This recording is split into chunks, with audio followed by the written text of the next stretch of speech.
Well, sounds for action. I am Amber Gertner, joined by Corey Edsel, and this is Battlecade 12. Corey, very interesting team of Chase Dakota and Rudy Lewis. What's that all about? Well, I got to be honest with you, it's a huge rib. Chase has been bothering me all week to be on the show. I got a call from Rudy Lewis this week. He wanted to make his return to CWF Mid-Atlantic, so I said, hey, I got a spot for you. I just didn't really tell either one of them what I was going to do, and I think it's a lot funner that way. Oh, hey, nobody likes ribs more than me, but they've got their work cut out for them in Cedric Alexander and Caprice Coleman. Do you like sauce or dry rub? You know, I'm more of just a Lexington barbecue kind of gal, but where are you going with this, sauce or dry rub? I'm not going anywhere with it because we got a collar and elbow tie up in the middle of the ring. We're the new Colt and Marty. Exactly. Let's talk about Cedric and Caprice here. Big-time Ring of Honor prospects. If you've been watching the show, if you haven't, you're crazy because it's probably the best wrestling show on television right now. Absolutely. They have definitely made a name for themselves up north in Ring of Honor. Will be wrestling in Final Battle, Ring of Honor's biggest show of the year, coming up next week. So this is a little precursor. Definitely, I think that the strengths go to Alexander and Coleman in this match. Oh, yeah, absolutely, and we're glad to have them here. You know, they took Haas and Benjamin, the World Tag Team Champions, to the limit a few weeks ago, if you didn't catch that. And, you know, I enjoy having these guys here in Burlington. They put on a great wrestling clinic, and I expect them to do it tonight as well. Certainly so. Arm drag, hip toss. Interesting variation. Oh, flapjack right in the middle. I've never really seen someone come off the ropes and catch the arm drag. No. That's something new. Rudy Lewis looking pretty sharp. He's been off for a few months. Off kilter, off in his head. He looks like he's put on a little bulk here. He looks like he's up to about 230. He likes to wrestle around 220. Well, Corey, it's the Christmas season. What do you expect? There's an arm drag from Cedric Alexander. Hooks him up, hip toss. Big time drop kick to the face. Takes down Rudy Lewis. He covers him 1, 2, 0. Cedric does have a beautiful drop kick, and Rudy feeling the effects of it, that's for sure. Look at Chase. He just looks very upset he's even in this match. Chase looks like he has coal in his stocking, seriously. He wanted to be on his show. I've met his wife. She may have holes in her stockings. I don't know her. Arm drag. You should have known that was coming. Pay attention, Chase. That's all I'm saying. Tag into to Caprice. Not really a legal tag, but we're gonna let it go this time. Drop kick to the knee, leg drop to the back of the head. Caprice Coleman. And beautiful double team action with Coleman and Alexander. Can I say this? Ice is on fire right now. Can I say that? You certainly may. And he is on fire. You are correct, Corey Edsel. Jumping leg lariat takes Dakota down. Caprice in control here. I don't really see that changing much in this matchup. Definitely a good showcase for both men. Oh, somersault senton. Another leg drop, but this time to the face. Hooks him up. 1, 2. Rudy Lewis comes in to try to break it up, but a little too late. And Corey, I bet Chase Dakota is having second thoughts about begging you to be on this show tonight. He might be. Although he did go out and purchase some new tights. We do appreciate the effort. He's wearing he's wearing some boot laces on his chest now, but he's wearing the purple and silver. Is that silver? Is it white? Is it metallic white? It's metallic. I don't know. Some silver in there. Sometimes I speak J. Crew. I don't know. Yeah, I don't know either. I'm colorblind. Are you really? No, not really. I just like to say that. It gets you sympathy. It does. Well, when you're a 450-pound guy, you don't get much sympathy for anything, so you have to come up with stuff. Oh, Rudy Lewis out there.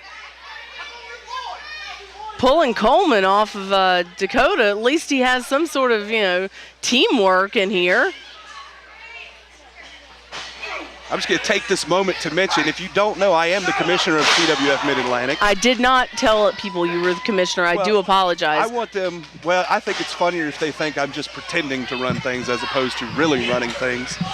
I think it's funny when they think I am actually a commentator when I just pretend to be one.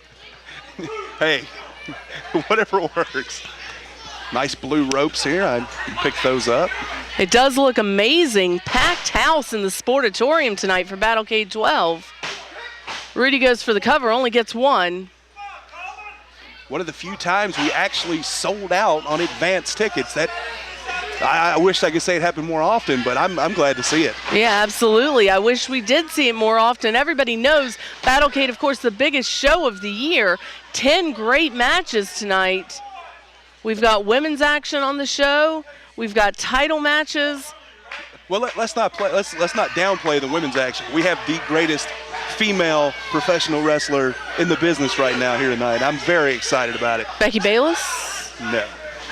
We have the queen of wrestling. You are correct, Sara Del Ray here. Not that I'm saying anything bad about Becky. I don't want that getting back to her, saying I'm saying bad things. I don't need harassment suits. I'm just saying I really enjoy Sara Del Ray. Is that okay? No, absolutely. All right. Sara Del Ray, without question, gender aside, not only one of the best female talents, but one of the best talents in wrestling Absolutely. today. I apologize for saying that. No. Is she related to Jimmy Del Ray? Thank God, no. Okay.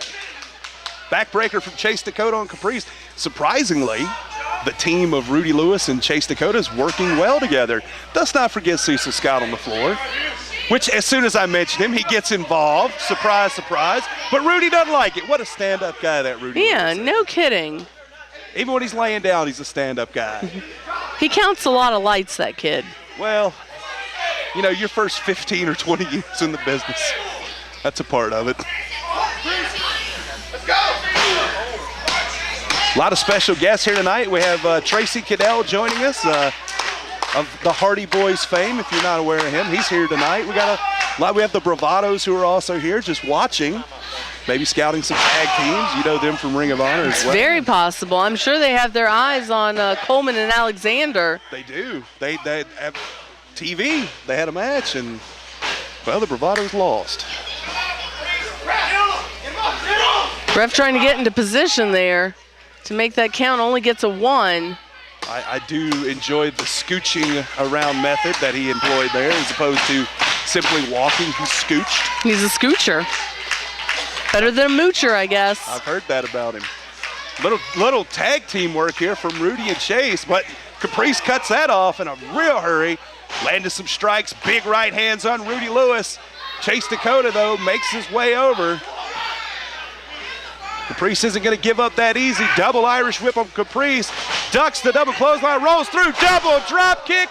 1 foot called each man. Rudy Lewis rolls out to the floor. Chase Dakota still in the ring. Can Caprice make the tag? Beautiful work by Caprice. There's the tag. Cedric Alexander. Big clothesline. Back elbow takes him down. You know what Cedric came in like? A house of fire. He come out like a brick house of fire. Oh, he's calling for that braid buster. I wouldn't have went that way. I wouldn't have called for it. Chase, oh! Kawada style kick to the face, takes off. Shining in, Sagiri picks up Chase. Oh, what do you call that, a belly to back breaker? I don't know He catches him too. No, Rudy breaks it up. I'm going to call that a belly to back breaker. I think you should. It's kind of clever. Chase spins him around, hooks him up, flapjacks him into the ropes, stun gun. The fire has been put out. Chase being very aggressive. Cutting off the ring, hooks him up, covers him. Oh, he's got his feet on the ropes. Ref roll. He didn't get to it quite. Cedric got out in time. Apparently Chase thinks he's 2 inches taller than he actually is. Well, sometimes you get these 5'11" guys. They think they're 6'4". He goes for it again. This time he's actually close enough to the ropes. Cecil trying to give him a hand from the outside. Not surprised at all. Of course, Cecil Scott was originally signed to be in this match, suffered his broken leg at Ultimate Survivor, cannot compete, will not be cleared probably until the end of February. Looks like we have a little issue with oh, whoa. Dissension. Big shove. Oh, he need him in the face. Rudy doesn't care about a payday. Caprice hooks him up. They're going to go for that finishing move. Alexander springs up to the top. He's up there. Frog splash right in the middle. That's all. 2 and 3.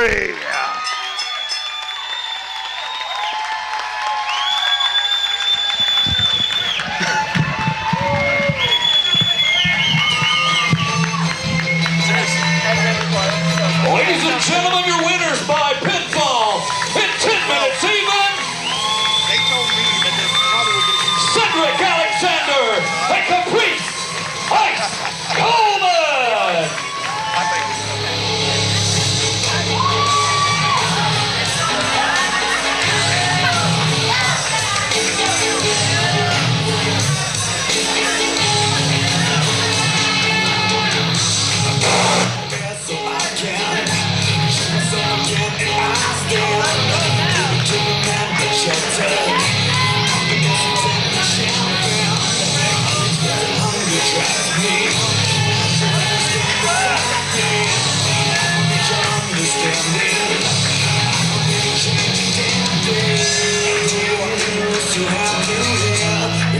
Change the man I was when you found me, and there was no one else around me. Just stand the ditch and watch me roar. There's so many things that you don't know about my soul. And the time of this will not get just like an angel down and out. I know it's okay. You have to stop.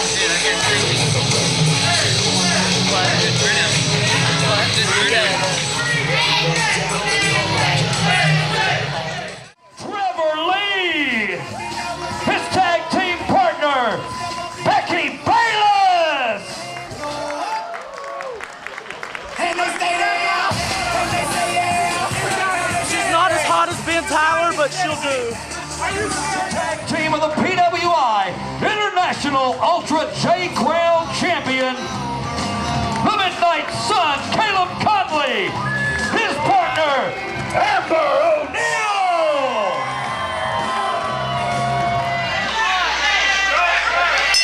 Referee Red Jones calls for the bell, and we've got mixed tag action. I am Amber Gertner, joined right now by the Queen of Wrestling, Sara Del Ray.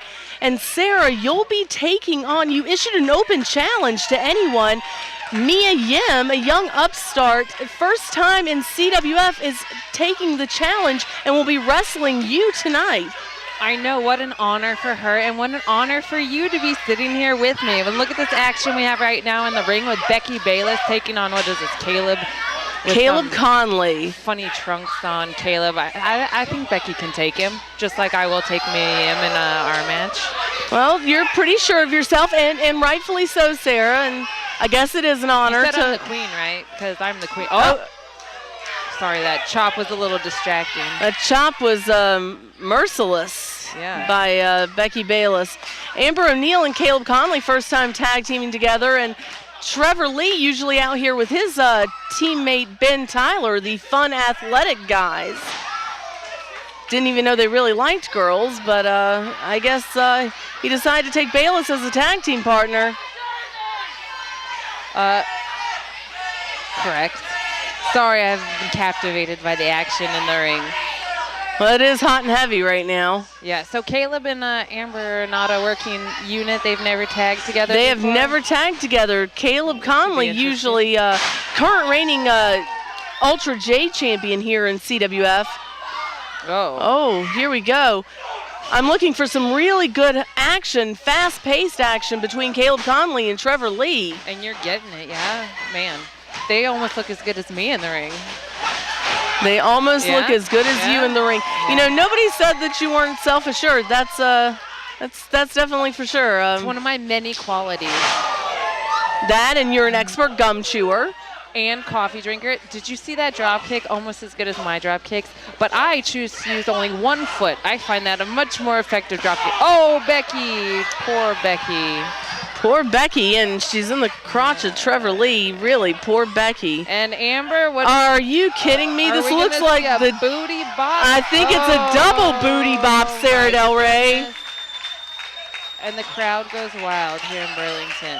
How pathetic. How utterly pathetic. Hey, that's one of her signature moves. I mean, you can't blame her. I don't blame her. I blame these wretched fans. We have some of the best fans in the Carolinas, Sara Del Ray. Yeah? I'm sure noticed. I'm sure they are definitely looking forward to seeing you take on Mia Yim. Wow, Amber taking serious control of this match. You know what? Let me add, it's not just these fans here in North Carolina that are looking forward to me taking on Mia. It is everyone that is going to be watching the Arena Chicks. Everyone, everywhere. Anytime I'm in the ring, you see spectacular action, and tonight's going to be no different. Well, Sarah, as cocky as you are, I cannot take away from your accolades. You are a very accomplished wrestler in that ring. Yeah. I, too, am looking forward to seeing that match later tonight. And, oh, devastating action here. Becky going Bayless. for that pin, only getting 2. I thought that was it. What are we going to see here now? The War Special. Oh, my goodness. Becky's been studying her Japanese tapes. So let's talk here about the tournament I'm in. I'm about to win. I don't know about the tournament you're about to win. You will be taking on Mia Yim for a spot in the Final Four to determine the first Arena Chicks champion. The first entrant in that Final Four is Angel Orsini. So, if you are to advance, You sound doubtful. That's almost funny. Well, if you are to advance, because it is a wrestling contest. When I advance, however Angel Orsini and the other 2 people, whoever they may be, are in for a buttload of trouble. Maybe that sounds wrong. A boatload of trouble. A boatload. It's a family show, Del Ray. Hey. Trevor then Lee. This does not apply. What is it? I don't know. He's trying to get a sexy party going on? I guess I spoke too soon on that family show thing. Yeah. That was pretty creep-tastic. Man, Amber needs to just give up. Give up, Amber. Oh, Amber's not giving up. Takedown. Oh, nice roll up. I'll give her credit. Credit where credit's due. But she cannot capitalize on the tag. You can see Caleb Konley getting frustrated.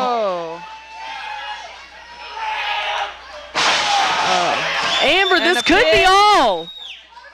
Only getting 2, but she needs to make that tag to Konley. Man, they need to get Becky back in. Amber's got this guy's number. Get Becky back in. What are you doing? Win the match, boy. I wonder if he has Amber's number, because he'd be calling all the time, I bet. Yeah. Oh, very effective. Use that hair.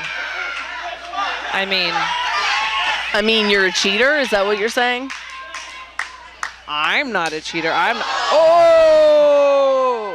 You're just You're just opportunistic is what you are. No, I'm just a winner. Yeah. Well, you got your wish. Becky Bayless back in here. Trying to make short work. Ugh. So have I, Becky. Enough. So have I. Win the match. There you go. Oh. That's painful. Oh. Okay, Becky. Stop playing around. Becky. Can Amber make the tag, though? I don't know. She needs to make that tag. She gets it. Caleb Konley in this match. Now Trevor Lee getting bested by Caleb Konley. But this is ridiculous.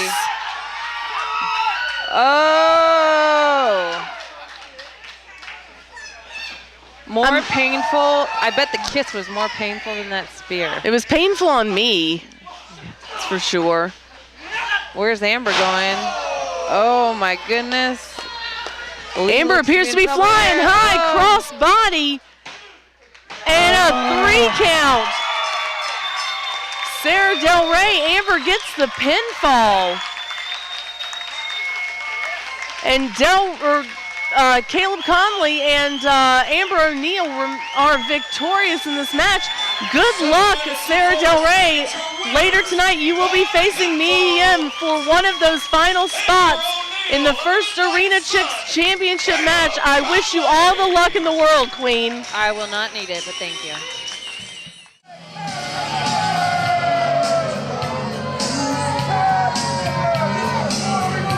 Battlecade. The games are done, the fighting has only begun. Joe Black, tonight your match against Aric Andrews for the RGL title is a long time coming. What's on your mind? For those of you who don't know the history, let's rewind. The annual CWF Rumble. I draw the number that everybody in the back hopes to get. The prestigious number 30. Biggest opportunity that I had thus far. But before I can even get in the ring and capitalize on that opportunity, who should come and blindside me but arrogant Aric Andrews. The same man who in that same Rumble got right in the ring and got dumped right out. He couldn't cut it the first time, so he had to steal my opportunity. This is the same guy that in his debut in CWF, I promptly choked out. In a weird way, Aric, I guess I should thank you, because if it wasn't for you that night, I probably wouldn't be given the opportunity I have now.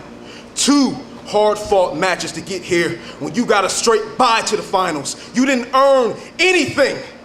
So tonight, you took my opportunity. It's time I return the favor and take what's rightfully mine, which is that RGL title. Tonight, it ends. Fate is mine. Let it rain. From Sacramento, California, weighing in at 195 pounds, he is the Black Cloud, Joe Black.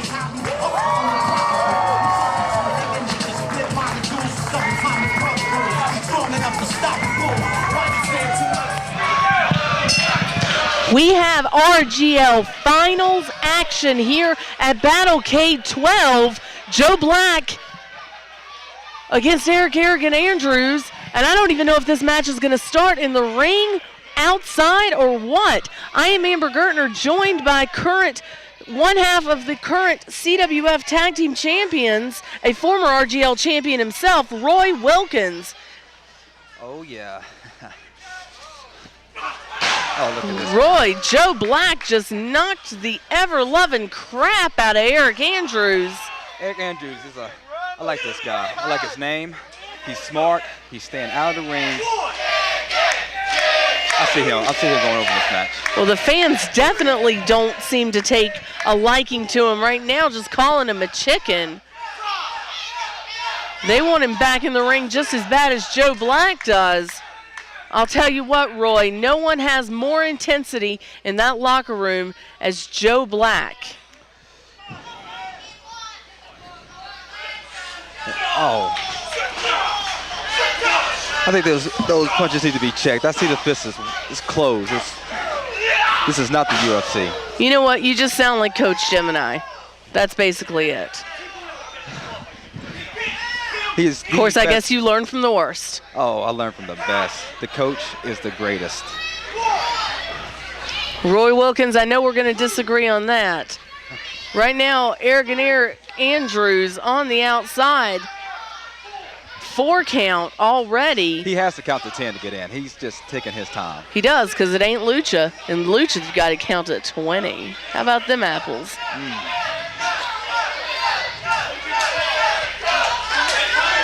Joe Black wants this so badly. It's all that's been on his mind is this RGL. He's walked through several men to get to this point, to get to the finals. There's certainly history between Andrews and Joe Black, beginning really with the Rumble. Aric Andrews taking out Joe Black. He didn't even get to make it to the ring. Smart move, smart move. Cheater move, if you ask me. This Aric Andrews, I see him as an RGL champion. Joe Black, I don't see as much as one. He doesn't just have the potential. Coming from a former RGL champion myself. Well, you are absolutely a former RGL champion, former television champion, and as I said before, currently one half of the CWF Mid-Atlantic Tag Team Champions, along with Walter Eaton. So, I mean, I do take your opinion seriously, but I have to disagree. You know, Joe Black is my personal favorite right now. Little mat work there. Both men look to just be sizing each other up, waiting on that next move. Very smart on Aric Andrews. Another collar and elbow tie up. Come on, let's get a clean break here. There we go. Didn't look like a clean break to me at all, Roy Wilkins. Oh, that was perfect. You must be watching a different monitor altogether. Oh, clubs to the back. There we go. You can hear the crowd. They are completely behind Joe Black. Right now, it looks like he needs all the help he can get. Andrews in firm control, going for that suplex. It should be 3. Oh, only 1. Oh, okay. Very lackadaisical cover on the part of Andrews. He's going to have to do better than that. Well, when you have all that, you don't have to cover that strongly. I mean, look at What him. is all that? That is a man. I see some tights that are about a size too small. Well, I think those were Joe's. I think he actually borrowed those. He didn't take those.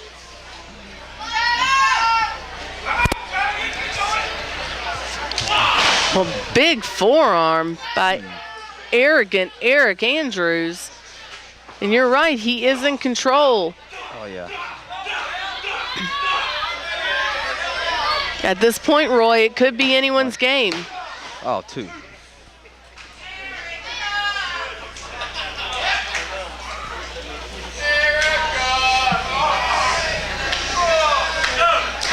You, of course, have a big match coming up later tonight. Tag titles on the line. You'll be facing the Black Man and the Goat, huh? Oh, Aric correct. Roy and Chiva Kid.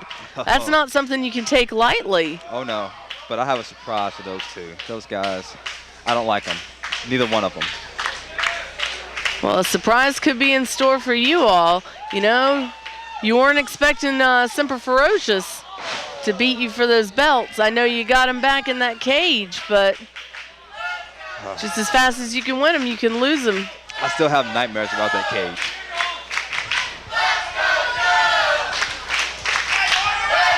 Well, we certainly know the crowd is in favor of Joe Black.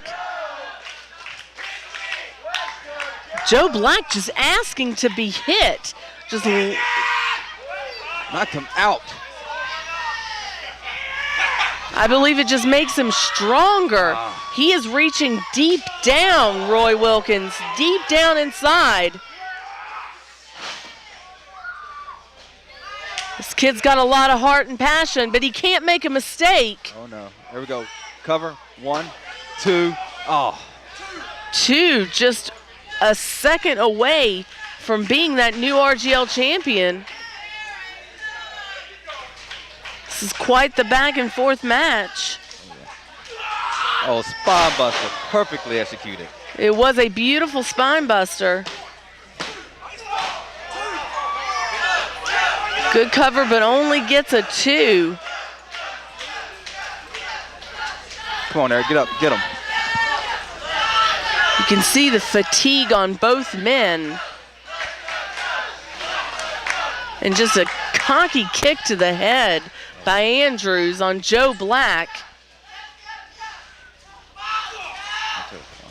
Oh, what a chop.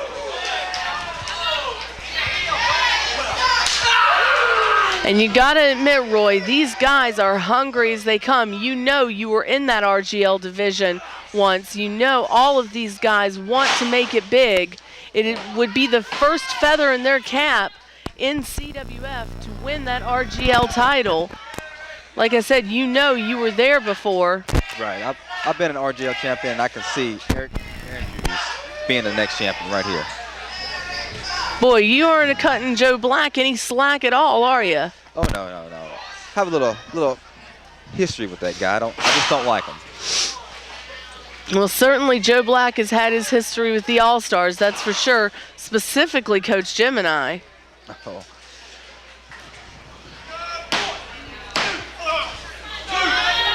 Aric again going for sort of lazy covers. I would be hooking the leg if I were him. I wouldn't be taking anything lightly. Oh. Belly back. Oh. Beautiful. Oh, come on, break that. Get out of that. Oh, there we go. Oh, yeah. Come on, cover him. Both men clearly showing signs of fatigue. Aric Andrews probably going to be the first to get up. But both men really rocked right now.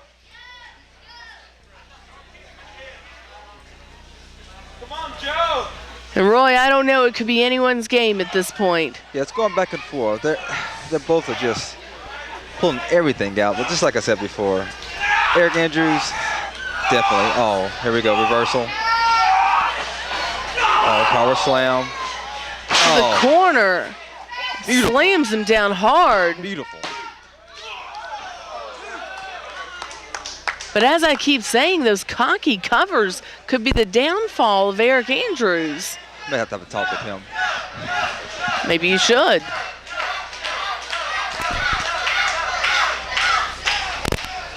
Did you offer any advice to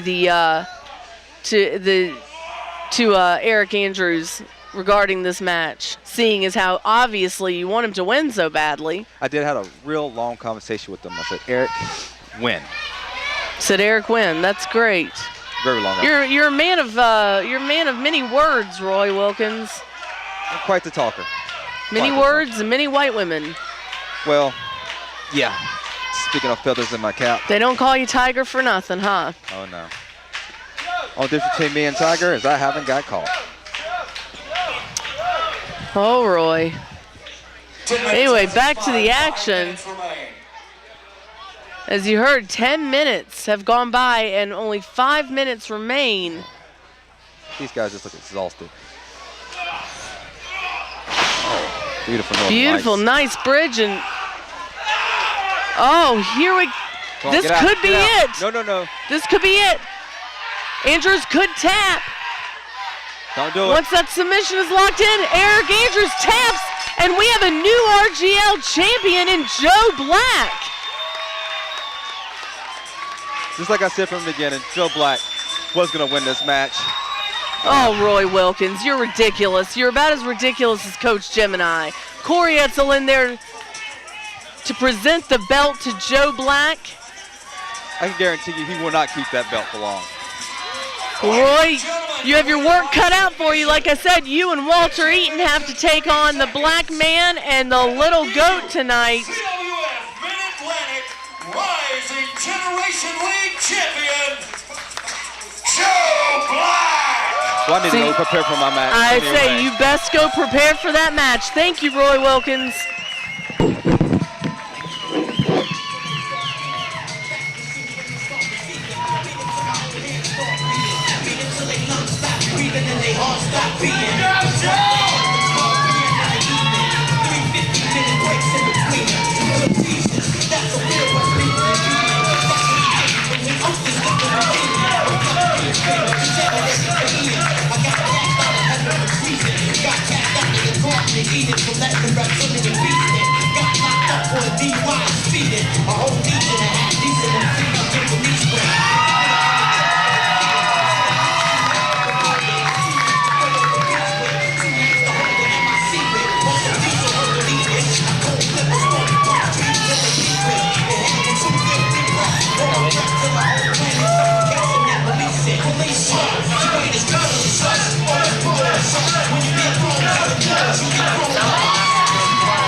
Hard times, Ty Dillinger, and the Fury, McAllister.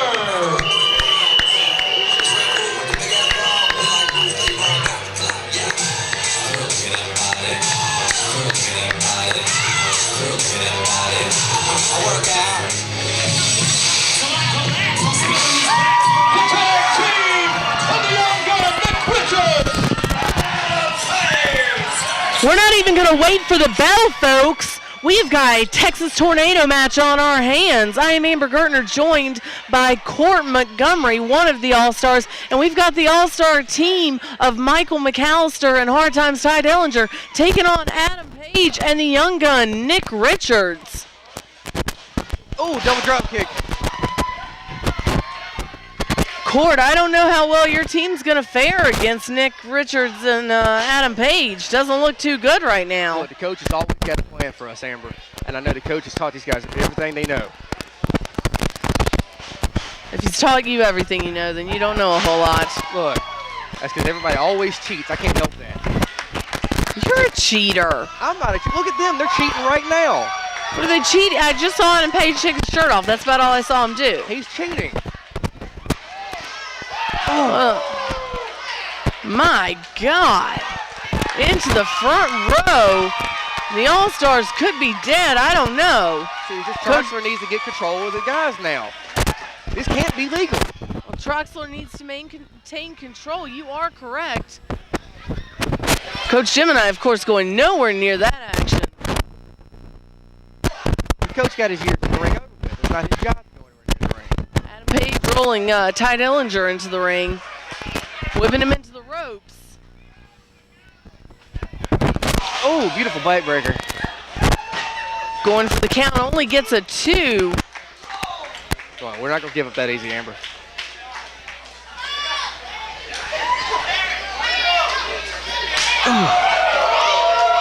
Big, huge chop by Adam Page onto Dillinger.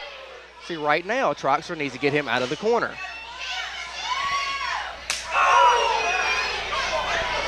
He's making the count. Yeah, now that Ty's got him in the corner. No, he was making the count before. Come on. I don't know what match you're looking I don't at. even know what monitor you're looking at.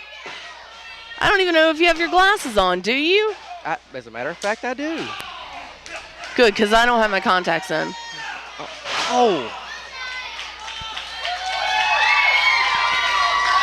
Dillinger is down and rocked. Nick Richards still going to work on Michael McAllister on the outside. He hasn't let up. And that's what a Texas Tornado is all about. Yeah, but still need to get in the ring. Troxler has no control over this match.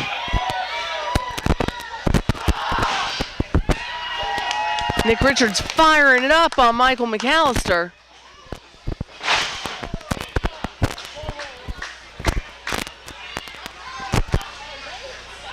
Another double arm suplex by Richards.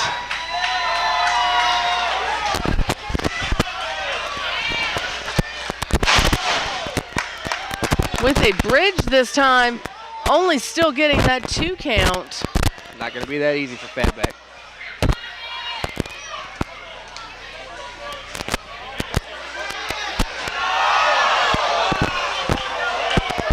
Nick Richards seems to be going to the top here. Don't know what he has in mind.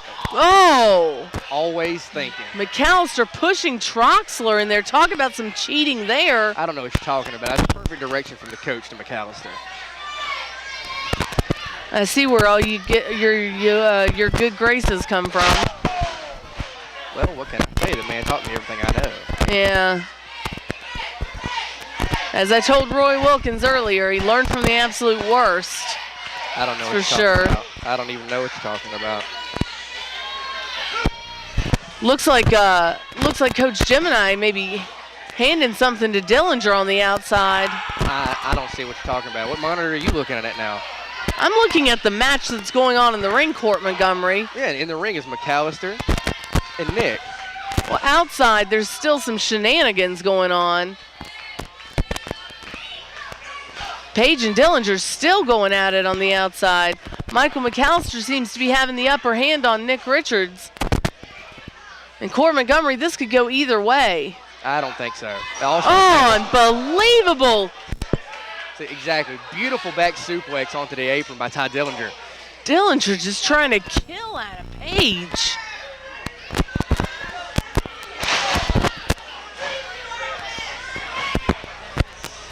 Neckbreaker by McAllister, roll up, only a 2. See, Troxler slow with the count now. He absolutely didn't slow the count down. Court, you're about as biased as they come. I don't know what you're talking about. I'm just calling what I see. I've had the great pleasure tonight at Battlecade 12 of sharing the the commentary duties with many people who seem to have their own opinions and very biased opinions. Roy Wilkins, of course, out here, team coach Gemini.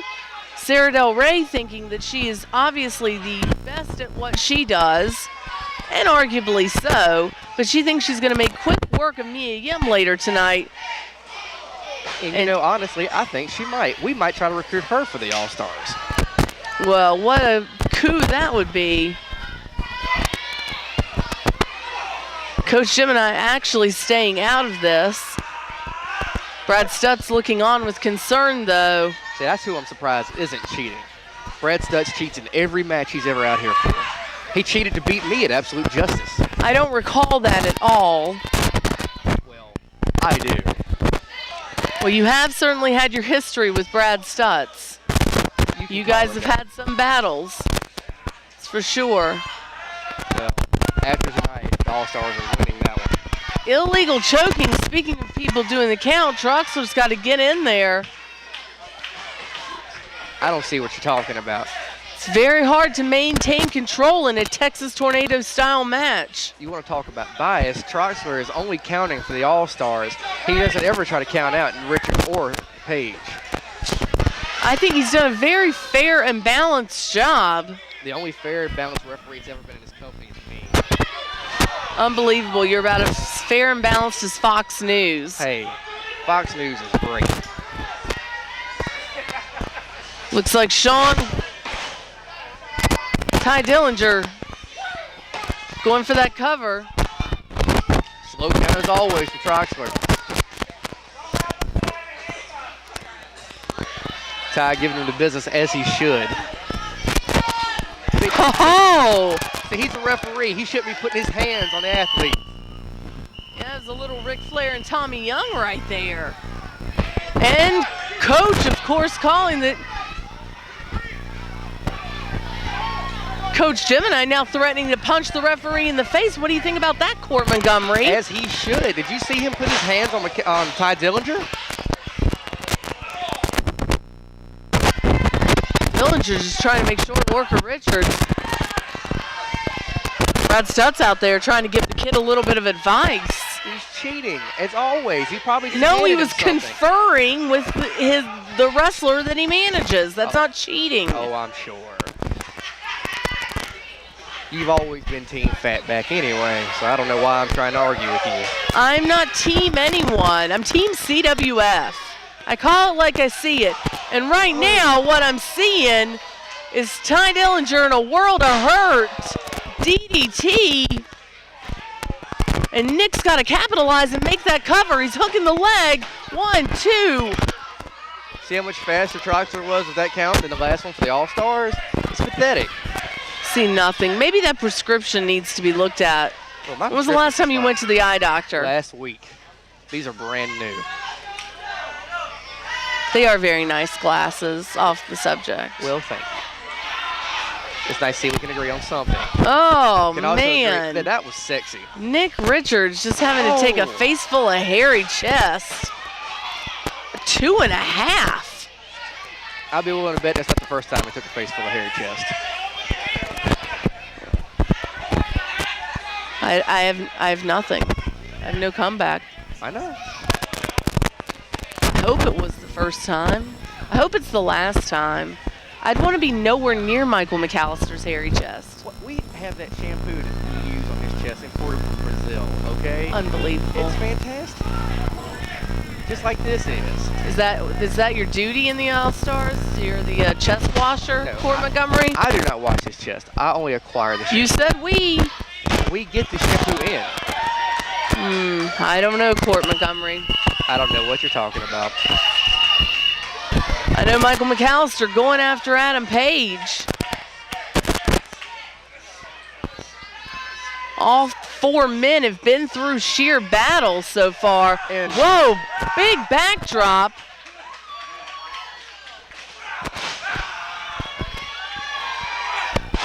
So Page is having a little trouble there. What? Is he handcuffed? Is Adam Page handcuffed? I believe he is. Adam Page handcuffed. Well, why would he handcuff himself? That's stupid. I don't think he handcuffed himself. I'm pretty sure he did. I didn't see Coach or anyone else do it. Well, you don't see a lot of things. Like what? I've been calling this right down the middle. Right down the middle as much as Bill Alfonso ever did. Oh, man. Beautiful by Adam Page. Handcuffs or not, he's going to get a 3 count and a win. As always. A win for Adam Page and Nick Richards, Court Montgomery. The All-Stars are already down 1.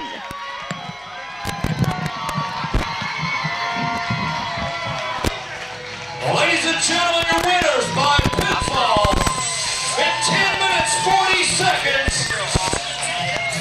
Adam Page and the young gun, Nick Richards. This is the next title entry into the Final Four of the ArenaChicks tournament.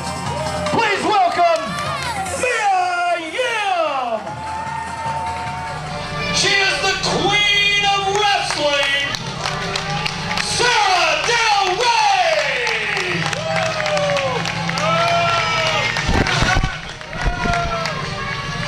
We have ArenaChicks action.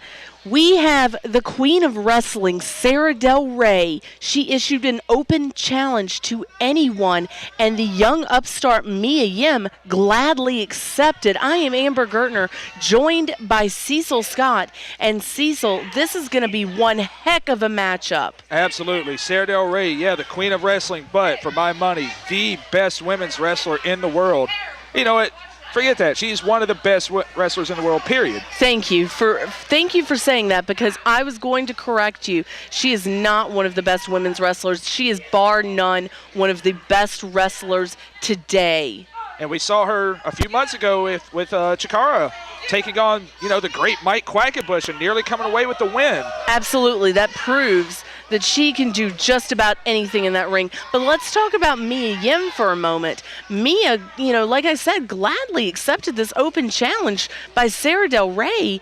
And, she has really made a name for herself in the last year. She's competed in Shimmer, I believe, 3 or 4 times. She's worked for a company in Japan called Reina. She's a full-time student. I mean, she's done it all right now while maintaining, I don't know why Sarah's pointing over here. Hopefully she was just pointing at some fans. She saw me over here. I don't know about that. She was out here earlier during the mixed tag, and she believes pretty much that she's going to make short work of Mia Yim. What she's got to do is avoid those lethal kicks of Yim. I mean, Sarah's got some herself, but Mia can really go with the best of them. That's what I understand, but the one thing Mia Yim's going to have to look out for is the astounding ground game of Sara Del Ray. Not many wrestlers out there have the ground game or the submissions that Sara Del Ray has. Sara Del Ray well-versed in submissions. And the one thing, like I said, Mia's... Oh, my goodness. Nasty spill on the apron.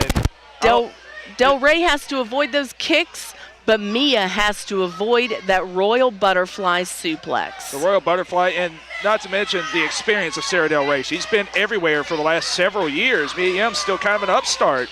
And, very gutsy move by her to accept this challenge. I wouldn't have taken this challenge. Absolutely. I mean, half this locker room wouldn't want to face Del Ray. Are you kidding me? Hey, don't let her good looks fool you. But Mia Yim, showing a lot of heart. She does have the experience of Sara Del Ray, but she will make up for that with aggression and heart. Sarah looks like right now just... And there's that ground game. Yes, absolutely. Just trying to humiliate Yim. Nice crossface across the bridge of the nose there. You don't see that a whole lot anymore.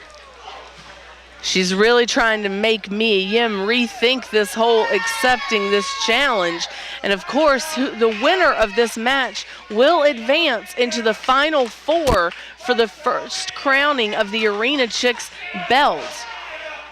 Yeah, and one thing I've kind of found a hole in the game of Mia Yim. I think she should have tried to start this match a lot more aggressive. It's already slowed down to Sara Del Ray's pace, and Mia Yim's, kind of fighting from behind now. Sarah is in firm control. There's one of those kicks we talked about, but this time it's from Sara Del Ray.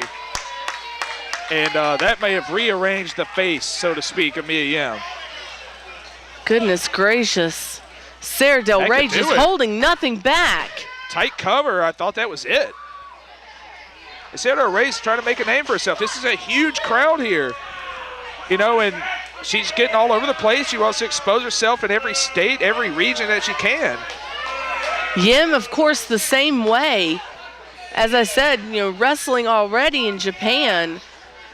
Wrestling for Shimmer, started out in Sparkle, the pre-show, moved her way up the ranks in Shimmer, wrestled for Anarchy Championship Wrestling in the Queen of Queens Joshi tournament. I mean, she is getting around and really getting her name out there. Absolutely. But she is facing the veteran Del Ray. And an interesting strategy by Del Ray. You don't see often someone working the face of their opponent. And that's what Del Ray's done. Every move she's gone for is focused on the face of Mia Yim. Case in point, headbutt to the cheek. And I just have to say, in this tournament, Sara Del Ray, easily the favorite, but Mia Yim can pull off the upset of all upsets here. Of course, the other entrant into that Final Four, the first entrant, was Angel Orsini, no slouch herself. I'm no stranger to Angel Orsini. You absolutely aren't. She dashed my dreams of winning the CWF Rumble this year. Angel Orsini very dominant in that Rumble. Oh! The only female entrant this year in the CWF Rumble. She made it good accounting for herself. And Sara Del Ray, man, just leveling the back of the neck with those kicks. She's trying to teach Mia Yim a thing or two. Mia reverses it. Nice reversal, duck the kick. And a kick by Mia Yim. And Del Ray does not look pleased. No. Man, this is a tough one to call in a Yim looks like she's going for another one. Sara rocked. That one looked high in the throat almost. Both women fired up, Cecil Scott. Absolutely. These are some high, hard kicks. Oh! Double roundhouses again. And both women are down. Both women down, and you have got to applaud the guts. This crowd here in North Carolina definitely appreciates it. They appreciate good wrestling no matter who's out there. They've even gotten up for a match or two of mine. Cecil Scott, it really seems that the people are getting into this match. And you know, we haven't seen a women's match of this caliber in a long time. Long time. Here in the Sportatorium. I think the last time we did it was Sara Del Ray and Allison Danger. And a strike exchange, elbows. Both women fighting to their feet. Just a back and forth right now. And I don't know who I would pick in a strike exchange here. Oh, I picked man. Sara Del Ray in a strike exchange. That's it. 2 3/4, and you can see the frustration on Del Ray. She really thought she had Yim put away. The rolling elbow, one of the more deadly moves that fans don't realize. Puts away a lot of people. Oh! Absolutely. But that kick. Clothesline, you're seeing Mia Yim fire up. She's not going to go down that easily. Nice drop kick, and I'd say she's no longer fighting from behind. This thing is even at this point. Mia Yim really showing fire and guts, reaching down deep. Showing a lot of heart here. I have to say I'm very impressed. I didn't know a lot about her coming in. But Del Ray back on top. We got a Briscoe roll. No, Tarantula. Beautiful Tarantula, one of my favorite maneuvers. I hate that move. What do we got to have, a German? Oh! Unbelievable. Mia Yim just... We got a guillotine. This could be all for Sara Del Ray. The queen of wrestling could tap here. Kind of a slap in the face. She's known for the submissions, and she may tap out here. Cecil Scott, this would be unbelievable for Mia Yim to pull out a win over the queen of wrestling. This is something that would definitely be in all the sheets tomorrow if she could tap out Sara Del Ray. She's got Del Ray all tied up. But it looks like Del Ray's trying to work it into a pin. Del Ray always thinking that she's the veteran. With a round kick to the gut. Oh! Yakuza kick in the corner. Oh, capo kick. both women down. Man, what an intense match we got here. That should do it. Unbelievable. Mia Yim will not relent. She will not back down. She will not give up. Oh, hard knee to the face. And, yeah, she's fighting really hard, but how many more of these strikes can she take? Maybe we've seen rolling kicks, knees to the face, buzzsaw kick to the head. Oh. Hex kick. That's it. Oh, my God.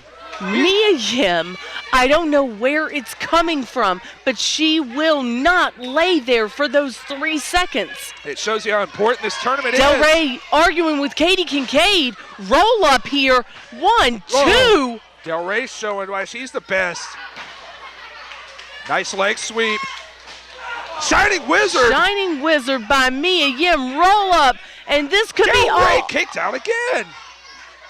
I didn't mean to cut you off there. No, this is some incredible back and forth action. Probably the best match we've seen on the show thus far. Absolutely. Definite show stealer here. One of the hardest hitting matches we've ever had. And what is she going to do here, Amber Gertner?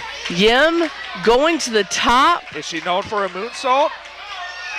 She is. Oh! Sky Twister press. Sky Twister press, but unfortunately no one home for Mia Yim. Oh, man. That is unfortunate. This could be a game changer, Cecil. Absolutely. That would have been it, but the pool was empty. And we may get a power bomb here. Oh. She got the choke. She's got the choke. Mia Yim has that choke firmly in place. And Del Ray is not in a position to counter. She can't get the pin like she did last time. Man, this tournament is so important. These women are fighting tooth and nail. Everybody wants a shot at that Final Four. There are 3 spots left. Everybody wants a shot at that belt. Could this be it? No! Sara barely holding on. By the way, I want a shot at the winner. Of course you do. You just want the winner's telephone number. You're still creepy. Hey. Oh, no. Hook in the Royal Butterfly. Butterfly suplex. That's it. And 3. And that makes Sara Del Ray entrant number 2 in the Final Four to determine the Arena Chicks champion.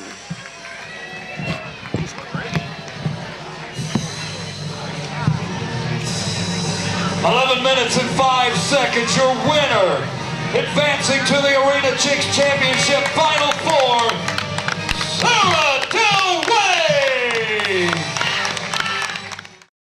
Please welcome Rob the Boogie Woogie Man, McBride! Mecca Mercenary!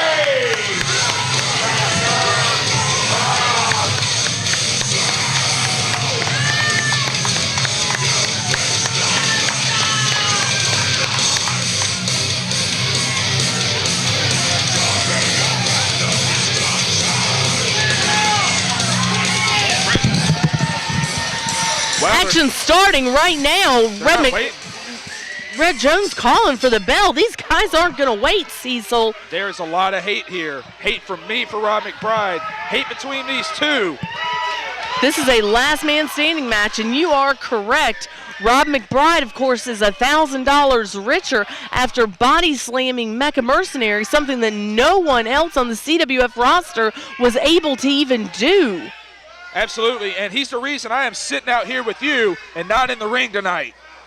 Well, he is. Unfortunately, you suffered an injury at the hands of Rob McBride. So I hope Mecca Mercenary murders Rob McBride tonight.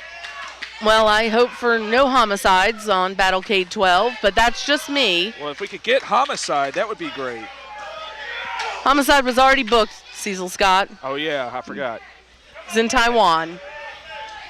Be that as it may, this promises to be probably the hardest hitting match of this show. There is no love lost. And McBride and Mecca did not waste any time. They are going at it already. And Mecca, oh man. Mecca posted by Rob McBride. He assured me he would get vengeance for me tonight. Well, it doesn't look good right now, Cecil. Looks like your man's, He's firmly in control. Well, he's in control now. These are two big brawling boys right here. Let me say, it's a lot better to be on Mecca's team than against him. You know what? Mecca hates Nickelback. I heard. You know what? He loves me, though. That's legit. I don't think he loves me. I don't think I've even spoken to this man. I don't even know if he speaks English, quite honestly. He speaks binary. This, as we said, was a last man standing match. Absolutely, and can McBride take Mecca off of his feet, though? Well, I'll tell you what, exchanging chops with Rob McBride's never really a good idea. No, it is not. But if anybody can, it's the Mecca Mercenary. And this I don't even know if there's any way to get this action in the ring right now, Cecil Scott. Who's going to make him? Is Red Not gonna make Red him? Jones. Not me, not you. Certainly not with your bum foot. Did you hear Red Jones? He's injured. He pulled his groin. And you know what? It felt so good, he pulled it again. Unbelievable. You're still creepy. And that was about a guy. Yeah, hopefully they'll edit that out. But both men have kind of, looks like they've kind of run out of steam here What has Rob already. McBride got? He's got a T-shirt. It's probably a Nickelback shirt because he likes to antagonize people. Could be. He's choking out Mecha Mercenary. And I'll tell you what, that's a pretty good, darn good strategy. Well, I can't really argue People with that. chanting Nickelback, so quite obviously it is. Nickelback could be the Achilles heel for the Mecha Mercenary. Nickelback is the Achilles heel of American music. Nobody likes Nickelback. No, I'm definitely healing on Nickelback right now.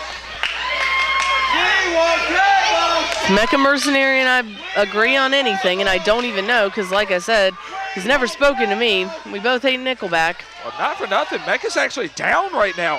McBride choked him down. Red up to 6. People calling for tables. Mecca, get up, buddy. Mecca's up. He's up. That may be the best strategy that McBride can take in this match. Take the wind away. Well, McBride, no stranger to bending the rules a little. Not at all, Mr. the Bull here. Oh, he's going for it. Oh, no way. No, just crushed under the weight of Mecha Mercenary. You see, he couldn't jump him from behind this time. That's why he didn't slam him. He jumped him from behind last time and took our money. Absolutely did not jump him from behind. He jumped me and Chase, then jumped Mecca and took our money. You know what? Speaking of, now that you're broke, are you still giving me a Christmas present? It's in the mail. Yeah. The check was always in the mail, too, from Paul E. I quiet. 3, and McBride's still down. All joking aside, that was not a good strategy by McBride at this point in the match. All 400 pounds of the Mecha Mercenary came down on his chest. Mecca taking every opportunity with McBride being down and a little winded. You know what? I'll talk a lot of junk about McBride, but I'm not going to say he's not the toughest man I've ever been in the ring with. He is like, hitting his chest is like hitting a cinder block. That whole locker room would agree with you on that, Cecil Scott. He's been around a long time for a reason. You know what? You can't be the top dog until you knock the reigning top dog off his perch. Well, Mecca has tried and tried and tried, single-handedly eliminating more people in this year's CWF Rumble than ever before. And I'm getting a good look at that shirt right now. Definitely a Nickelback shirt. That's terrible. And McBride back up. Some retarded fans chanting Nickelback. I don't know if they want to be killed by Mecca or what. Rob back in control here. Mecca really put the hurt on him, but McBride right back in it. Oh my God, he's going for a vertical suplex? He could be. Oh my God! Got the big man down, and that could have been the end of our reign. We would have had no more events. I can't believe that even happened. That was a leverage move. Both men down, and Red Jones making the count. I can't believe that. Hey, who's going to get up? McBride is up. The veteran, Rob McBride, looks like he's going to be first to his feet. Mecha Mercenary maybe. They're both up. Both men are up here. The fight continues. Man, neither guy in good shape here. Hard kick for McBride. Clothesline. Clothesline, but doesn't knock Mecha down. A second one. Rocks him, but still not off his feet. Hard to the buckle. He's doing everything he can. What is he? Oh, man, knocked him down, and that is not an easy feat to do, but if anybody could do it, it would be Rob Boogie Woogie Man McBride. I've only seen Mecca knocked down like that one time ever, and that was against Jason Miller a year ago. That's how long it's taken for someone to put Mecca on his back. Rob McBride draws so much power from these fans. They love him for some reason. And Mecca, unfortunately, is on the ropes almost literally. But look at him fight back. This is what me and Chase taught him. We programmed him this way. Look at how he takes control right back in this match. Oh. Just squashing McBride. That might be it. That's a lot of weight and nowhere to go for McBride. Absolutely not. But he needs to concentrate on putting away McBride. This might be it. Referee up to 6. Who knew Red Jones could go that high? Oh. All right, he's calling for his peoples. He is calling for his peoples. And Mecca's staying on him. He's doing the smart thing, but McBride seems like he has a second wind almost. Like these blows aren't hurting him like they were earlier. Oh my God, another suplex. Unbelievable. And normally, you know, people think a vertical suplex is a pedestrian move, but when you got guys this size. When you got guys this size, like I said, this could be a ring breaker, literally. We may not have a second half of the show. Look at McBride. He's trying to fire up. These people are solidly behind Rob McBride, and he is back up again. I can't believe that.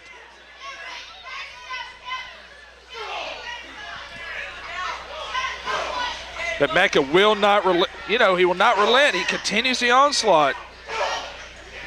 He has to stay on him if he wants to win this match, Cecil. Absolutely. And unfortunately for McBride, Mecca only has one gear. He does not have You mean one reverse. set of gear? Oh, I see what you did there. But he does not go in reverse. And Mecca's looking under the ring for something here. I swear I didn't put anything under there. I have no reason to disbelieve you on anything, Cecil Scott. I'm pretty sure you just tricked me there. Mecha Mercenary getting a chair. There we go. He finally just got one out of the crowd. Probably just took it from some poor kid. Who's going to not give Mecha Mercenary a chair? Yeah, I mean, who you going to tell me no? Except for these comfortable commentary chairs they just got us. These are They're pretty amazing. sweet. I think I might just spend all my time out here. Forget getting in the ring. Seeing what these two guys are doing, I don't know if I want to come back. Oh my God, this is an ender. This is a match ender right here. This could be it. This could be all. Oh, No! hard chop. McBride, another killer chop to Mecha Mercenary. McBride's got the chair now. Oh my God! Clean across the back of Mecha Mercenary, and he is down. And that could be it. McBride needs to leave him alone and let the ref count. That could be it. Telling him to go ahead and count. Mecha Mercenary obviously feeling the pain of that chair all over his back. As if those chops aren't bad enough. He's extremely slow to get up.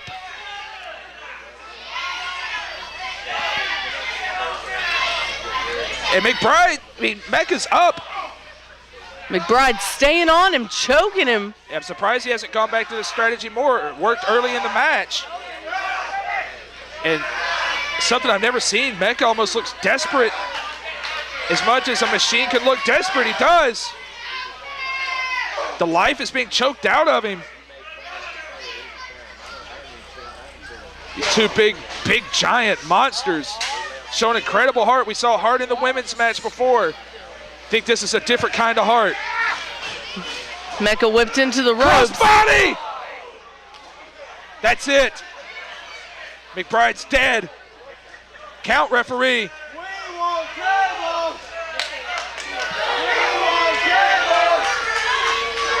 Referee counting.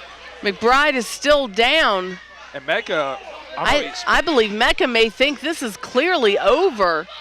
He's patrolling outside the ring. McBride using that chair to prop himself up. How ironic, he needs a crutch to stand. Like other people? You know, he's getting what he had coming to him. Mecca's gonna end Rob McBride, and it's only a few moments away. Oh my God, I think we're gonna get the big elbow. It looks that way, Cecil. Oh! Dropping that huge elbow on Rob McBride. This spells trouble for the Boogie Woogie man. Hey, that's a lot of weight. I don't care how big you are, we're all the same size laying down. Well, no, McBride pulling strength from the people. These people will not let him stay down. They are chanting his name. And Mecca is getting very frustrated. Looking under the ring again. Oh my God. Do you see what I see? Mecca getting a table. Oh my God. Mecca Mercenary out there with a table. It shows you how desperate the situation is. Mecca, known for ending people with his bare hands, has to use a table. Here we go. Here we go. This is unbelievable. And you see the crowd scatter like ants. Wouldn't you? Absolutely. That is These not the two best part big of town. bulls fighting around the table. And we're trying to see the fans kind of corralling the area. They want to see what's going to happen here. Oh, McBride in the post. And this is a very volatile situation here.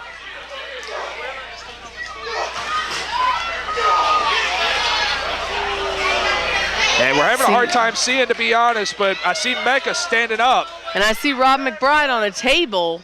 We apologize for not being able to tell you everything, but McBride is stretched out on that table.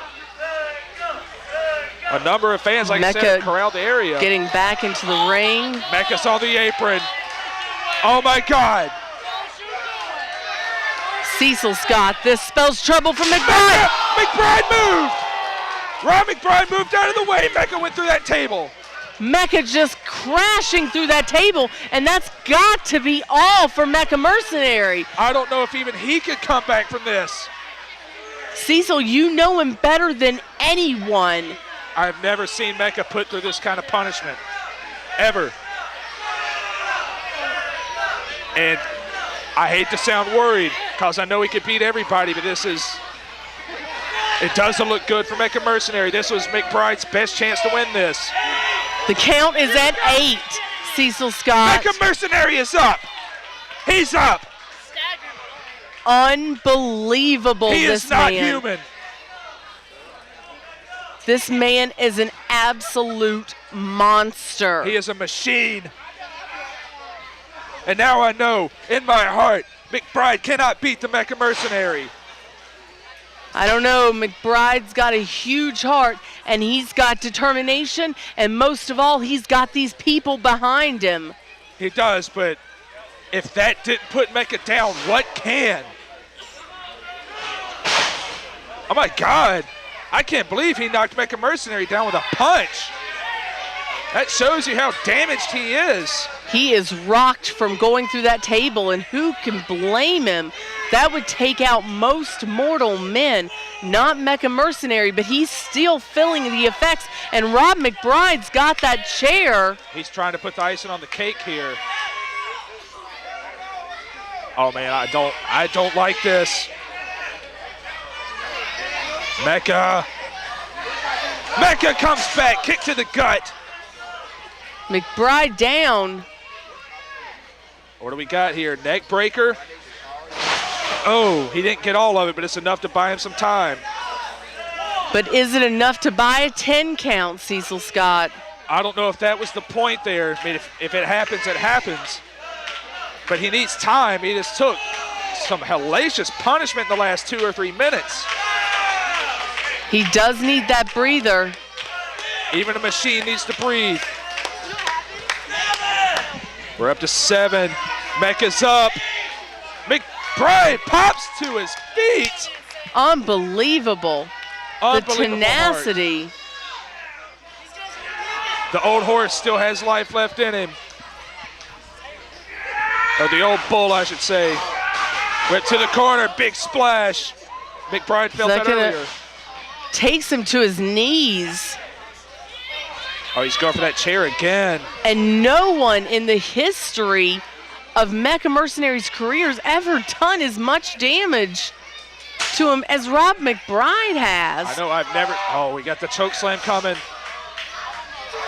No, we couldn't do it. No. Have we ever seen Mecca not be able to get the choke slam? Never mind, he got him. This could be it for McBride.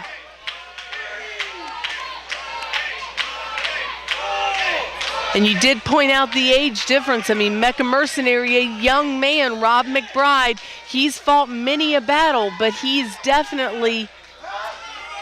Definitely, he's been around the block.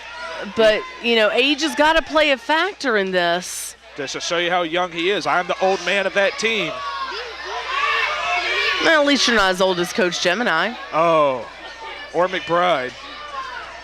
McBride with that chair again. What is Mecca doing up there? Oh! Mecca, that was not in the game plan. We did not go over that. He's getting desperate, and I hate to say that, but he has to wonder what can he do to put Rob McBride down. These fans are solidly behind Rob McBride. They want him up. He is to his knees. Mecha is to his knees. Both guys are up. They're just going to slug it out, it appears. I think they're just going to keep going so one guy just falls over dead. I hate to suggest that. But who's going to stop?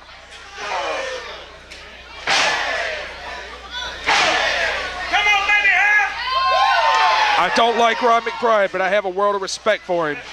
Oh, my God. You have to. Oh, my God, he slammed Mecca. He body slammed Mecha Mercenary yet again, Cecil Scott, yet again, and this could be all. I can't believe this. Oh, my God. Can he take any more? I don't know if he can take any more punishment. I see Cecil Scott going to the ring, leaving me all alone. Chase Dakota now at the ring. McBride celebrating, thinking he's won. Corey Edsel out there knocking out Chase Dakota. It's absolute mayhem. Cecil Scott getting in the ring with his crutch, trying to take out the knee of Rob McBride. Red Jones oblivious to all of this. Finally, trying to maintain some order. Cecil Scott out of the ring, but the damage has been done to Rob McBride's knee. Both men are down. Mecha Mercenary barely moving, rolling over now.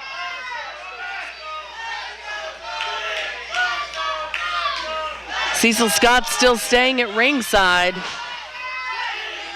McBride's knee might have gotten the best of him. And it has. Cecil Scott doing the damage to Rob McBride, and the victor in this match, Mecha Mercenary.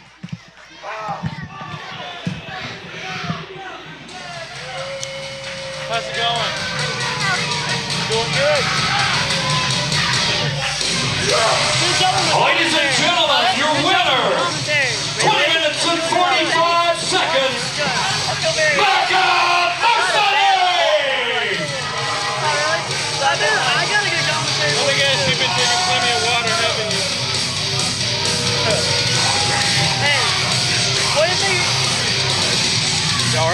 Yeah. Man, that's great kick that. That was great.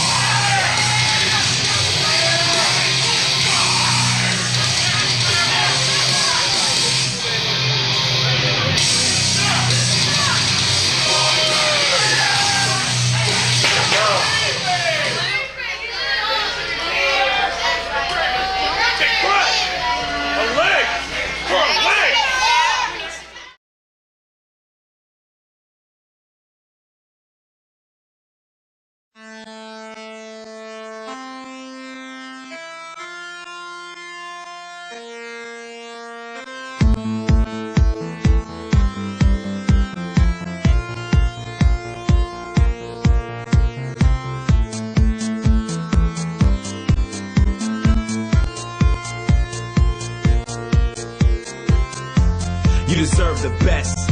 Hope you wasn't waiting. Your boy got signed by the WWE. We up next to get it on. Tonight, yeah, we came to party.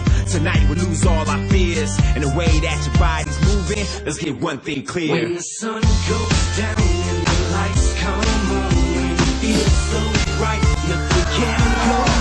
Hope you're ready. Hope you're ready. 'Cause tonight just might. Hope you're ready. Yeah, get ready. 'Cause tonight just might be the best. And this is the best night ever. Don't you wish this could last forever?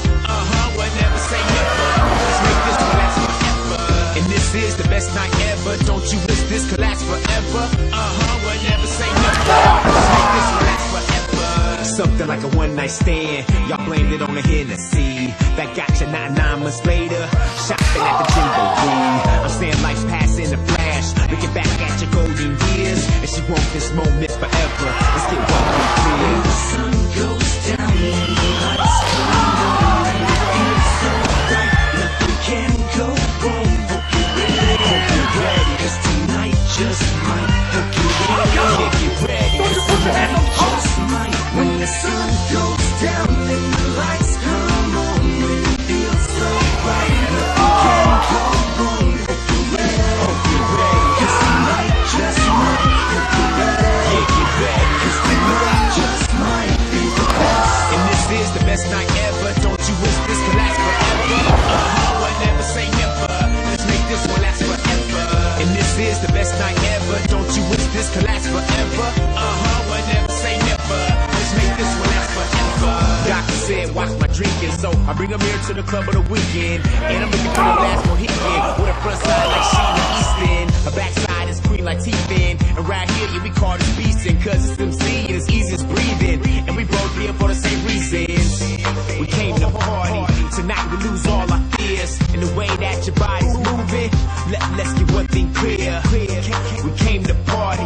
Tonight we lose all our fears. And the way we pop all these bottles, let's get one thing clear. When the sun goes down and the lights come on, it feels so right, nothing can go wrong. Hope you're ready. Hope you're ready. 'Cause tonight just might. Hope you're ready. Yeah, get ready. 'Cause tonight just might. When the sun goes down and the lights come on, it feels so right, nothing can go wrong. Hope you're ready. 'Cause tonight just might. Hope you're ready. Yeah, get ready. 'Cause tonight just might be the best. And this is the best night ever. Don't you wish this could last forever? Well, never say never. Let's make this one last forever. And this is the best night ever. Don't you wish this could last forever? Well, never say never. Let's make this one last forever.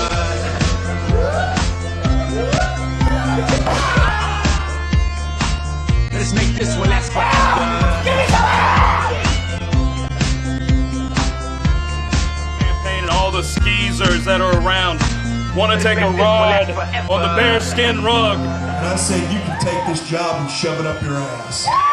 If Bret the Hitman Hart, Rampage Jackson, Kanye West, and LeBron James had a four-way love baby, they would call him Evan Banks. You're gonna die! CWF is home to the best professional wrestling in the Mid-Atlantic, bar none. I know that. You deserve the best. Hope you wasn't waiting long. Yep, I'm glad you came. Cause we up next to get it on. Tonight, yeah, we came to party. Tonight, we lose all our fears. And the way that your body's moving, let's get one thing clear. When the sun goes down and the lights come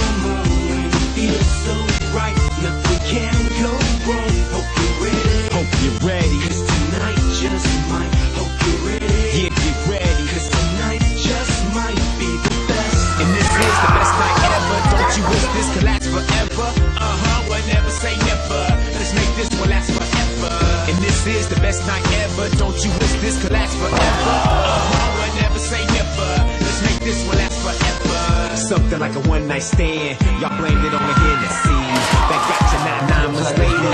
Shopping at the Gymboree. I'm saying life's passing a flash. Looking back at your golden years, and she want this moment forever. Let's get one thing clear. The sun goes down and the lights come on, and it feels so bright, nothing can go wrong. Hope you're ready, 'cause tonight just might. Hope you're ready, yeah, get ready, 'cause tonight just might. When the sun goes down and the lights come on, and it feels so bright, nothing can go wrong. Hope you're ready, hope you're ready, 'cause tonight just might. Hope you're ready, yeah, get ready, 'cause tonight just might. And this is the best night ever. Don't you wish this could last forever? I never say never. Let's make this one last forever. And this is the best night ever. Don't you wish this could last forever? You gotta restart that baby. Make this one last forever. Doctor said watch my drinking, so I bring them here to the club on the weekend, and I'm looking for the last one. This match, no bucks allowed. This match. My backside is put my teeth in, and right here yeah, we call it Easton, 'cause it's as easy as breathing, and we both feel for the same reasons. We came to party tonight. We lose all our fears, and the way that your body's moving. Let's get one thing clear. We came to party tonight. We lose all our fears, and the way we pop all these bottles. Let's get one thing clear. The sun goes down and the lights come on. Michael Yamaha wins the 11th annual CWF Rumble. Ready, 'cause tonight just might. Hope you're ready, yeah, get ready, 'cause tonight just might. When the sun goes down and the lights come on, it's so bright, nothing can go wrong.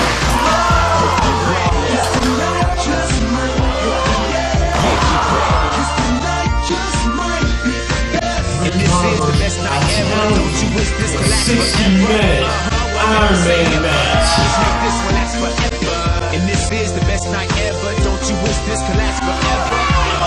Never say never. I'm gonna beat you to death like Apollo Creed. I am willing to pay that price to make you pay the price. Let's make this one last forever.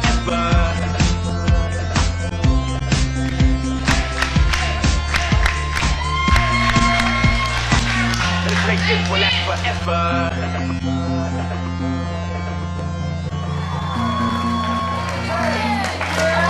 Between me and you, man, it's been a hell of a ride. Cheers to it. Thank you, brother. Wow! Look like a big, fat, blonde-headed girl with a big, fat, bald-headed boyfriend. High definition, Steve Green. Okay, baby. Rick, tonight you face Jason Miller, who you say is not in your league for an event at Battlecade. It's because he's not in my league. I have main evented this show every year since 2002, and I would be main eventing it tonight if Jason Miller wouldn't have eliminated me at the CWF Rumble. So if Jason Miller decides he wants to be a main event player, he wants to take his game up, well, you're stepping in the ring with the guy who made Battlecade what it is. I'm a main event no matter where I am on the card, whether I'm the first match, the last, or somewhere in the middle. So Jason Miller, you would be the next to fall at Ric Converse at Battlecade, but you'll never be the first.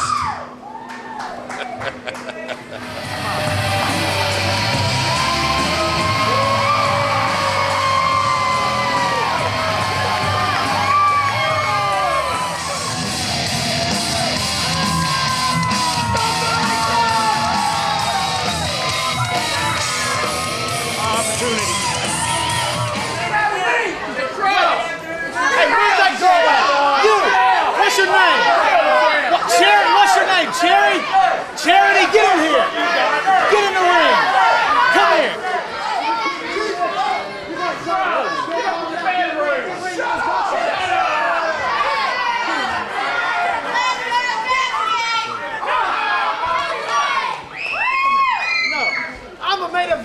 You give me an in-ring introduction. Introduce him first, then introduce me.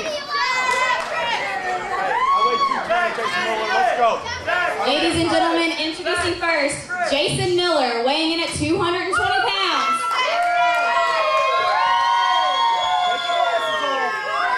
And his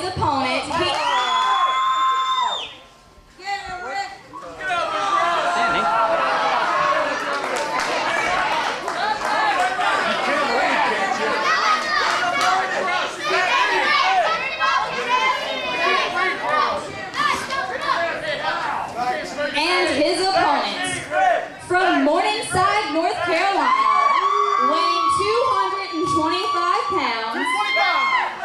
He is a former 6-time CWF Mid-Atlantic Heavyweight Champion, a former AWA World Heavyweight Champion, a former AWA World Tag Team Champion. He ranked in the Pro Wrestling Illustrated Top 500 Wrestlers in the World for numerous years in a row. He's the founder of such notable factions as the Dynasty and the Aftermath.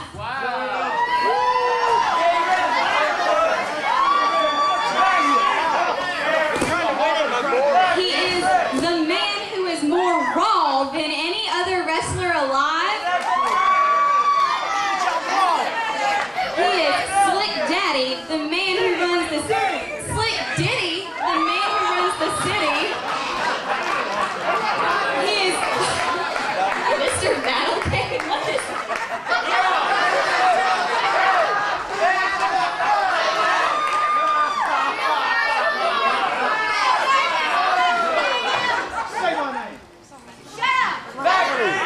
Ladies and gentlemen, he is the first Ric Converse.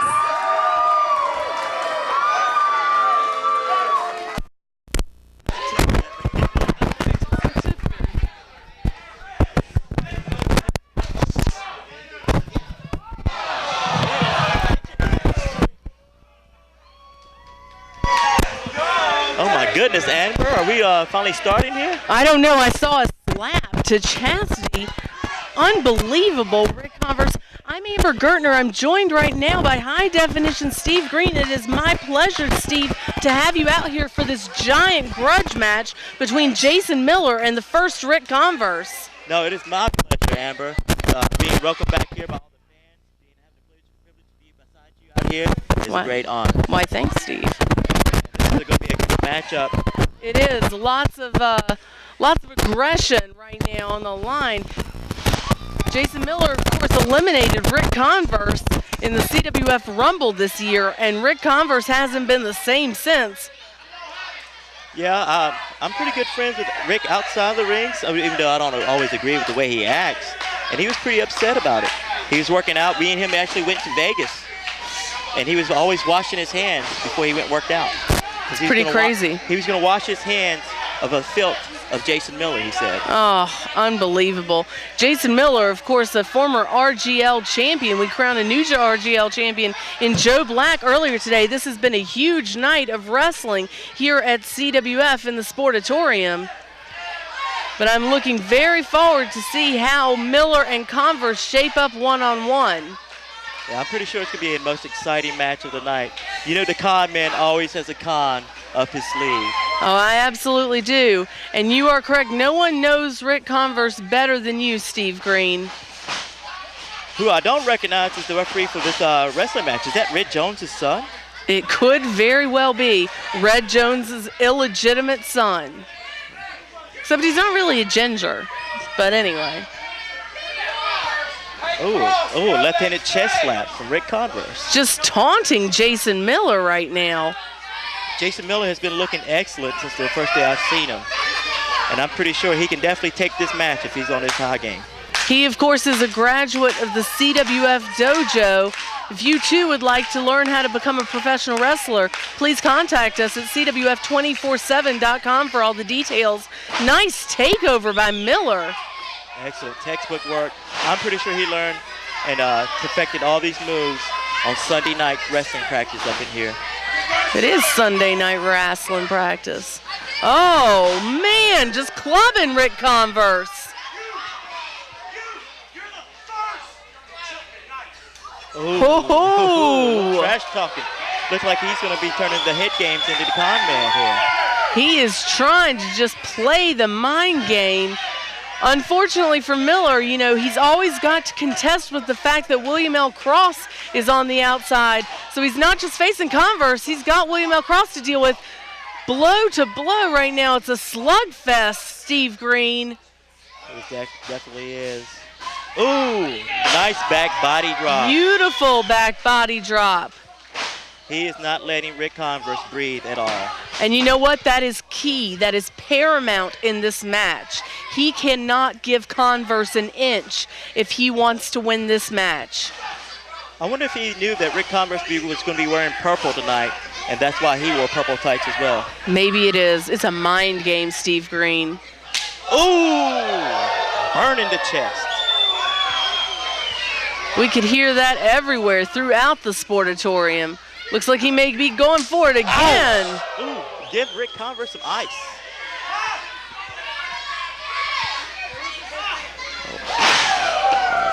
Good follow-up. One thing rookies always got to do is follow up with the pin. Absolutely. But definitely got to hook the leg. You know, it's a point I made earlier in the RGL match. Of course, Jason Miller, like I said, a former RGL champion himself. You know, I saw a lot of lackadaisical covers with some of these newcomers. They've got to realize you have to hook that leg. Yes, and this is Battlecade. You can't play. This is the biggest event of the year.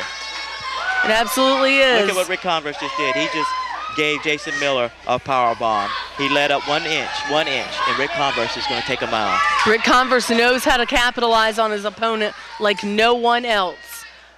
You heard his accolades at the beginning. He is a former 6-time Mid-Atlantic champion. He is a former AWA Tag Team champion.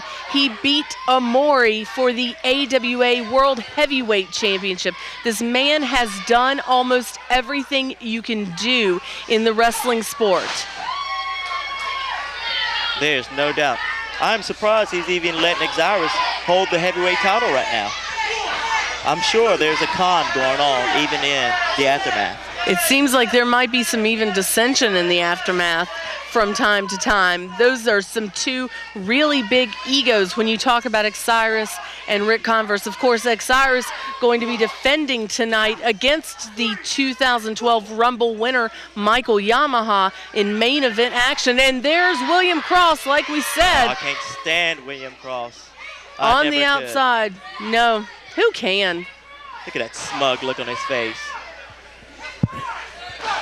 I don't know who I don't like worse, Cross or Coach Gemini. Probably Coach Gemini. He's older too. Coach Gemini will give some good speeches in the locker rooms, though. I will hand it back. But when I was with the All-Stars and part of Destiny, he could get his team riled up to go into victory. Gets his team riled up with some brass knucks from here every here and again too. I have to admit, I've followed Coach Gemini's steps on winning a match a few times myself. You have. You have. You were certainly a very successful television champion, that's for sure. One of the best this company's ever seen. We, of course, have a television title match tonight as well, as the assassin Ray Kandrick's going to take on Big Donnie Dollars in a huge matchup. Oh, yeah, that's Fatback Enterprises. Oh. The assassin. Is he going to assassinate a member of Fatback Enterprises tonight? Well, I guess they'd miss Donnie Dollars the least, right? Converse just not letting up on Jason Miller, and that's what he's got to do. Look at Con Man smiling a little bit in the ring, knowing that he's got control of Jason Miller. I like Con Man. I think I'll steal that from you, Steve Green. Well, I believe Converse likes being called Con Man himself. You've got experience in there with youth and determination. Ooh. And you never know, either one can prevail. But right now, Converse is solidly got this match under control. 2 count only, and it looks like Ric Converse has become very frustrated. I think he thought it would be a lot easier to put away Jason Miller. Yes, Rick wasn't expecting a long game of chess. He was expecting an easy game of checkers tonight. Or perhaps Go Fish or Uno. Either way, Converse is just having his way with Jason Miller right now. Whipping him into the turnbuckles. Oh, wait here. Looks like he's gonna block it. Oh, good. Good block work. again. Great comeback. Great comeback. Beautiful, but Ooh, Miller has to capitalize, and he has to keep going. Can't let up. Now, Coach Gemini back in the day would have told me to choke at this point of the match. Making that cover, but not hooking the leg, just like we were talking about, and that is so important in a match like this. You've got to stick it to win it, Amber. You've got to stick it to win it. You do. Oh, high risk move. I never You also had have to anything. lick it before you stick it, like a postage stamp. Oh, my goodness. Like a postage stamp. What was I? What do you think I was talking Great about? Scott, Amber. Unbelievable. Ric Converse just rocked right now. Oh, it's getting hot in here. Nice comeback by Jason Miller. He's got to stay on him, though. Jason Miller heating it up right now Good. on Go for it. Converse. Oh, grab the leg, grab the leg. Oh. Only a 2, and you see that frustration on Miller's face. Yes, even when hooking the leg, you know, you might only get 2 count. You've got to really, really stick it to the guy. I know Jason Miller has been studying hours and hours of tapes on Ric Converse. He waited too long on that. You can't misstep against Ric Converse. You've got too much against you in there. Commissioner Cross. Exactly, you absolutely do. And Converse thinks that he's got him right where he wants him, does he? Is he going to go for that Richter scale, Steve Green? It is not an easy move to escape from. Oh, he slipped out. He slipped out. Arm rear. What is it? Oh, goodness. He better go for it. Oh, there, you're making a mistake. You should have went hit right there. It could be the youth and the inexperience combined with William Cross draping that foot over the rope, as we all saw. My last match against Ric Converse, it took everything I had to defeat him.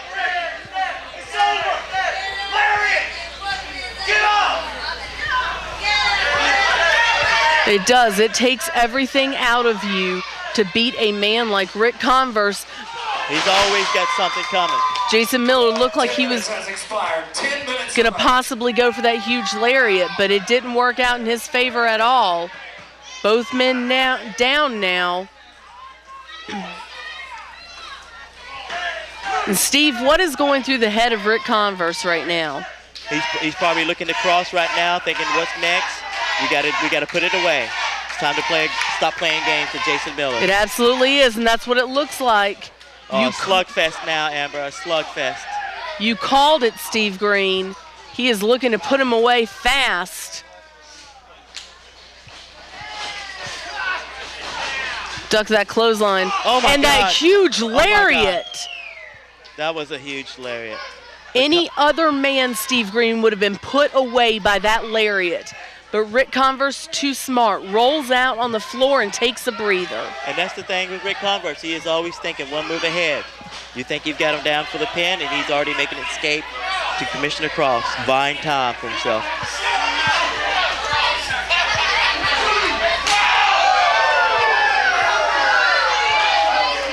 I would venture to say, Steve, that you would consider Ric Converse, as you said, not only a friend, but probably one of the toughest opponents you've ever faced in that ring. Yes. We were always good friends and better enemies inside the ring. Miller going up to the top. Oh, that is Ric Converse, the ace in the hole. His daddy, William Cross. Always, always interfering, but won't be able to in that main event with Osiris and Yamaha. He will be locked above the ring in a steel cage. Oh, my God. Oh, my God, indeed. Slugging it out on the top. Jason Miller does have a lot of heart. Steve Green, this does not look good at all. Not for anybody. Both men fighting on the ropes. Ric Converse got the worst of that, yeah. Up to the top goes Jason Miller.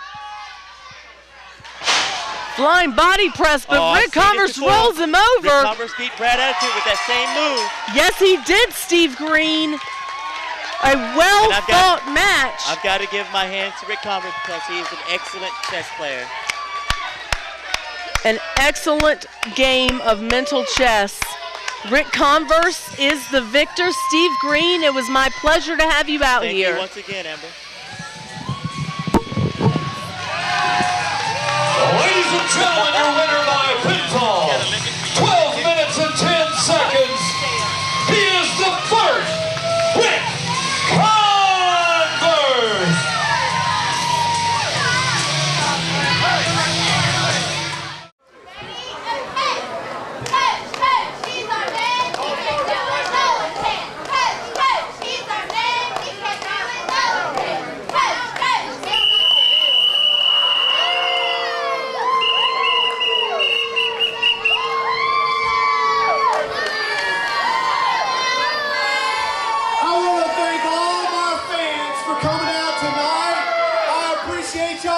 Cheerleaders to come out and introduce me. That's so kind of you. Tonight is Battlecade, the night of the All-Stars. And coming up next, which is the match I know you all came to see, for the Mid-Atlantic Heavyweight Tag Team Championships.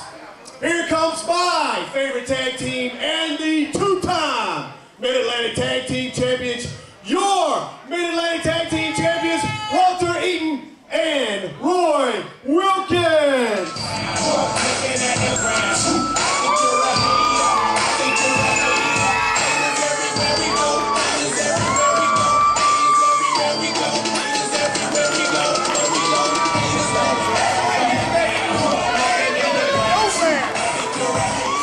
A black guy and a little goat, Aric Royal and the team at Kid. This match is scheduled for one fall with a 30-minute time limit. We have one huge tag team title match on the line right now at Battlecade 12.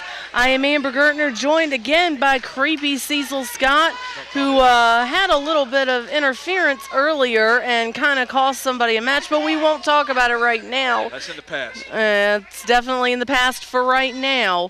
There will be repercussions, I'm pretty sure. I don't think Rob has a leg to stand on.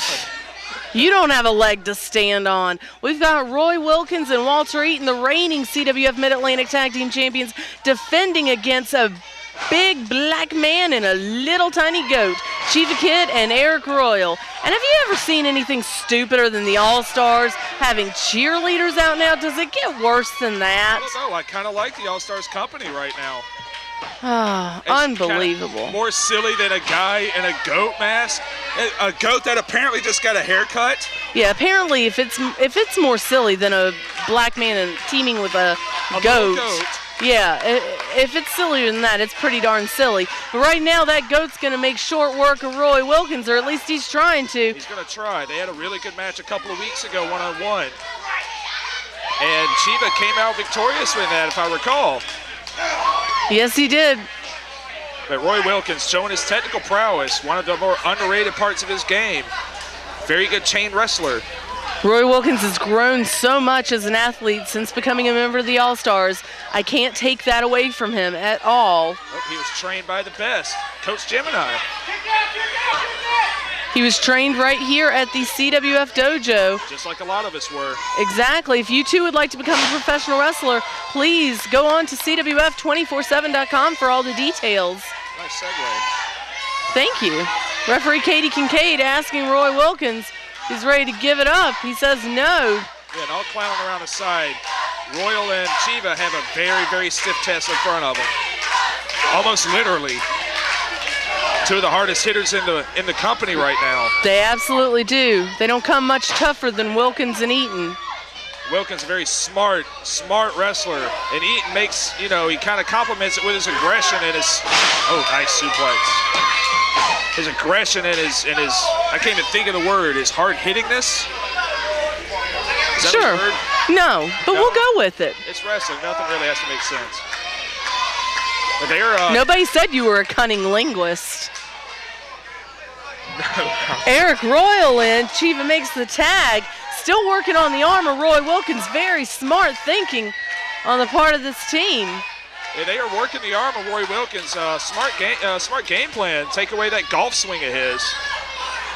And look at Wilkins. He's going to grind on that arm, try to get out of this. Very smart. Does reverse it on Aric Royal. Can we talk more about the outside the ring company of the All-Stars?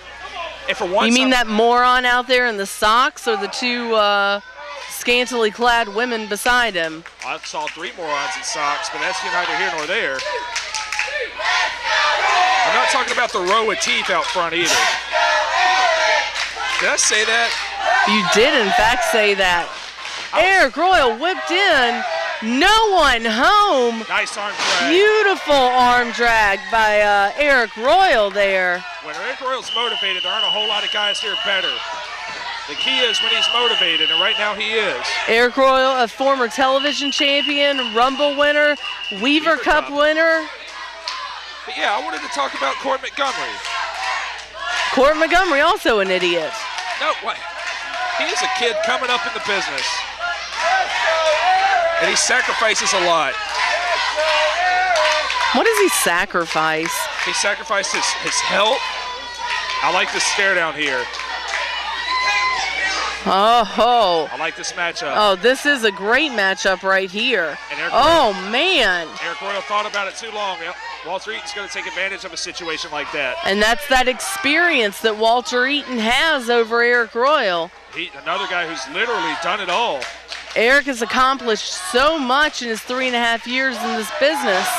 But think about everything Walter Eaton's done. Oh, absolutely. You can't take anything. Multiple tag team champion holder, not to mention, of course, the CWF Mid-Atlantic Heavyweight Champion for, I believe, close to a year. Almost a year, and I had the opportunity to face him during that historic title reign.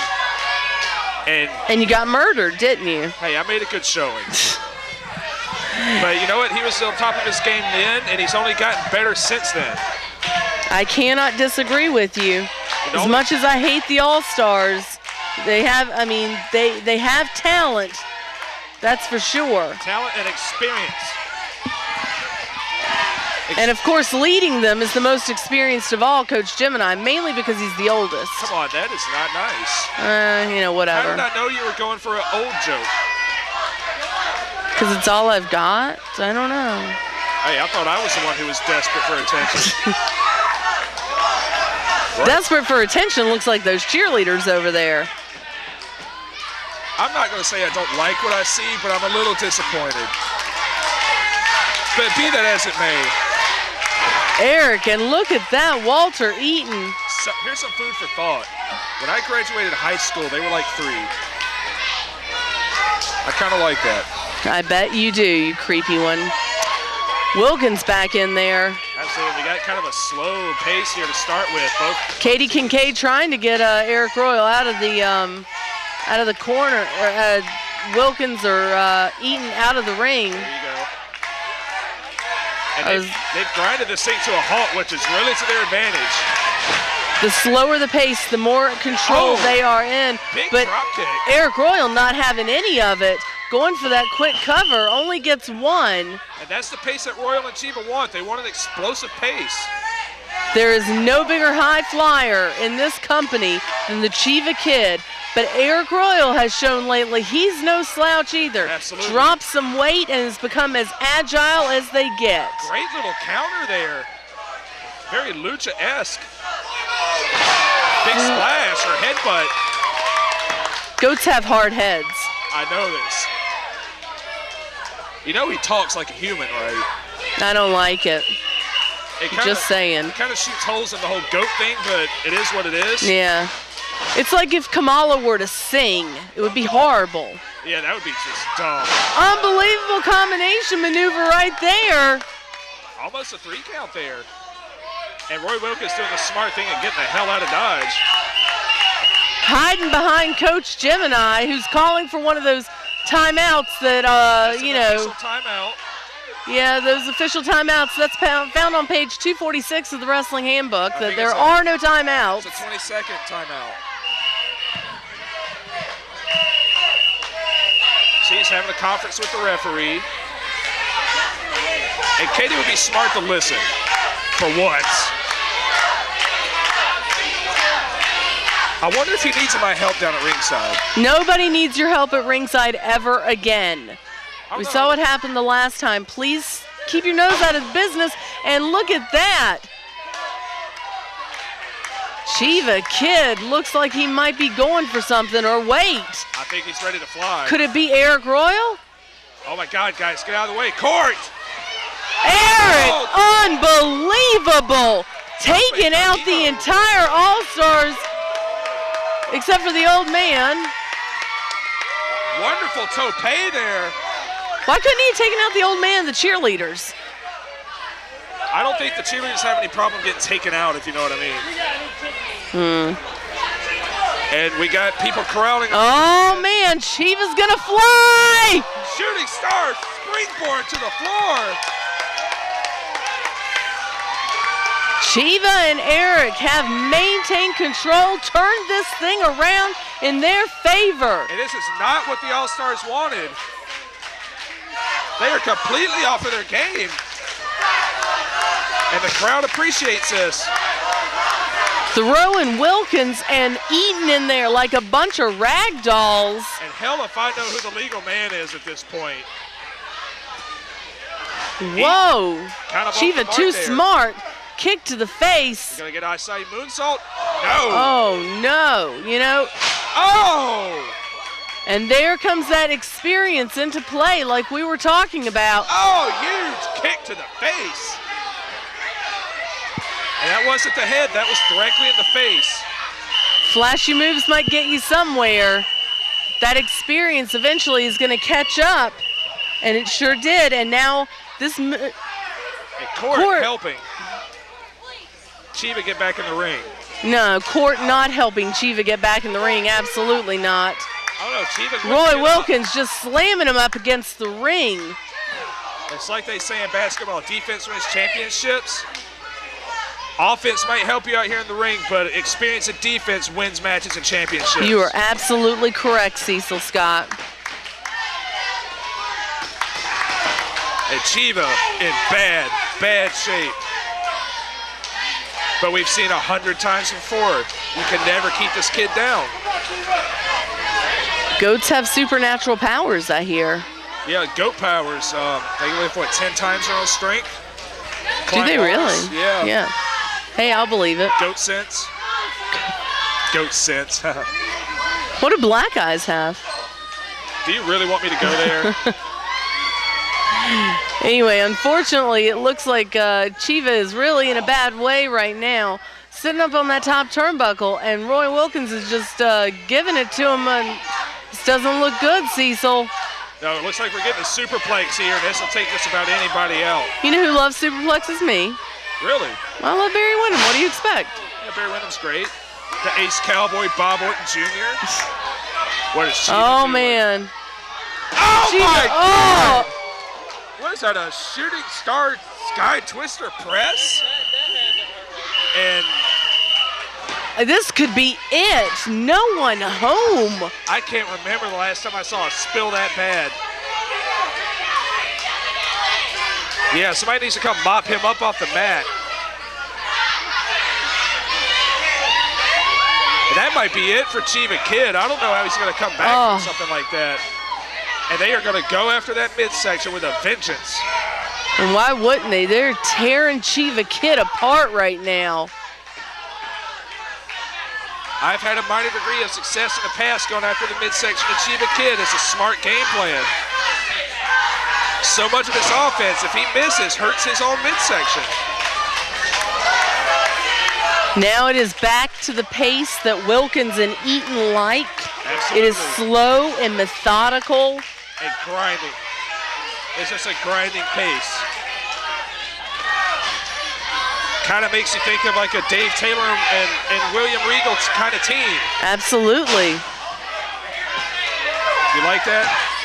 I did. It's a little bit before most of our viewers' time. Are most of our viewers even listening to us? I don't know. I don't know. How many of these things do we sell? 12. And I think it's mostly wrestlers. 12, and 11 of them are to deaf people. I hope so. Oh, man, Whoa. Chiva bringing her back around. He's got to do something fast. Oh. Oh, my God, powerbomb. Chiva Kid just, somebody needs to call the ASPCA because this is not looking good. Just when he thought he was back on track. Oh, man. Oh! They are working like a well-oiled machine. They are a well-oiled machine. I have never seen such great teamwork, not even out of this team. They are serious. Of course, they were the tag team champions before losing the belts to Semper Ferocious just recently, regaining them back in a cage match. A bloodbath. Unbelievable. And they are ready to take on this team. They do not want to lose those titles again. And a bloodbath, and we haven't seen the Marines since then.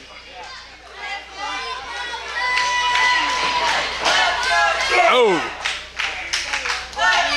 And of course, Chiva and Aric Royal were part of that team at Ultimate Survivor. They were victorious. So they've got a little momentum on their side. They have everything on their side right now. Chiva Kid looking to turn it around, but gets nothing. Good Lord. Walter could be trying to kill Chiva Kid right now. Cecil, this is unbelievable. Man, that was disgusting. Walter Eaton is a real G, you know that? That was one of the sickest counters I've seen. It's so simple. It's so simple yet so deadly and effective. They won't blind you with flash, but they will get you with effectiveness. You see Aric Royal cheering Chiva Kid on. You hear the people cheering him on. Yeah, these people, just like McBride earlier, the people are always going to be behind them. But you know it's not going to be behind them. Oh, unbelievable. Title belt around their waist. Katie Kincaid being pulled over there by Roy Wilkins. Doing her job.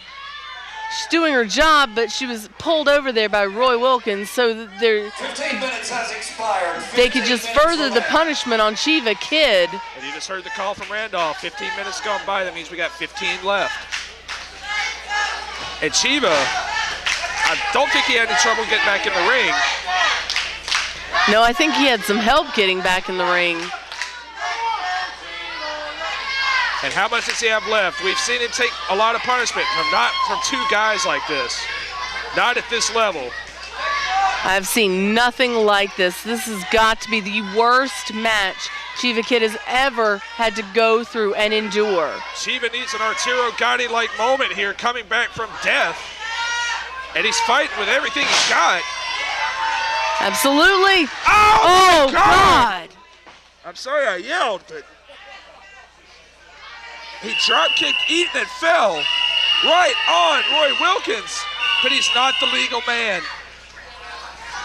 Wilkins is not legal, and Chiva has nothing left. And he got out of the way of that drop kick. Come on. Chiva needs to make that tag to Aric Royal if they have any hopes of winning this match. It's the tag of his life. Do you want the tag titles or not? Roy Wilkins looking to stop him. He's grabbing the feet, and there's the tag. He's got that tag to Aric Royal. Royal's going to come in with fire. Double chop to the neck, elbows. Aric Royal is relentless. He wants revenge on this team of Eaton and Wilkins. Wilkins right back on top. He got the knee to the gut. These guys got to go ahead and put this away. But Royal is fresh. Duck. Oh, man. Aric Royal looked like he's going for a springboard and got caught up in the ropes. But he rebounded quite nicely with that DDT. I should point out these are new ropes. They're slippery and loose. Aric Royal. Oh, he's going for that tackle. Went for that tackle, but Eaton and Wilkins too smart. Angel's wings from Walter Eaton. This could be it, Chiva Kid. Just in the nick of time. Cecil, I think that would have been all had Chiva Kid not come in there and made that save. So. I think they caught Aric Royal just right. You know, sometimes it only takes one move. Only takes one move, and it only takes 3 seconds. Oh, man, hard whip to the buckle, Eaton back over. Huge right hand. The challengers are in a good position here. Oh man. Enziguri. Jumping Enziguri. They need to capitalize. They need to try to make that pinfall. 2 blows to the head. And Wilkins. He has the heart of a champion. He's got the heart of a tiger. Tiger Roy Wilkins. Oh, Roy Wilkins. Take nothing away from the guy. I can't take anything away from any of the combatants in this match. They have given it their all. Jeez. The vicious lariat. He's put away a lot of guys. Unbelievable. And if it hadn't been for Aric Royal saving Chiva Kid, this could have been over. I believe that would have been it. And we've kind of lost track of who the legal man is. Golf swing. You are correct, Cecil. I have no idea who the legal man is at this point. I know Aric Royal's legal for the challenge. I know Chiva Kid is going to... Oh, face buster. Oh. Chiva went for everything and got nothing. That's it. No, Aric going to make the save again.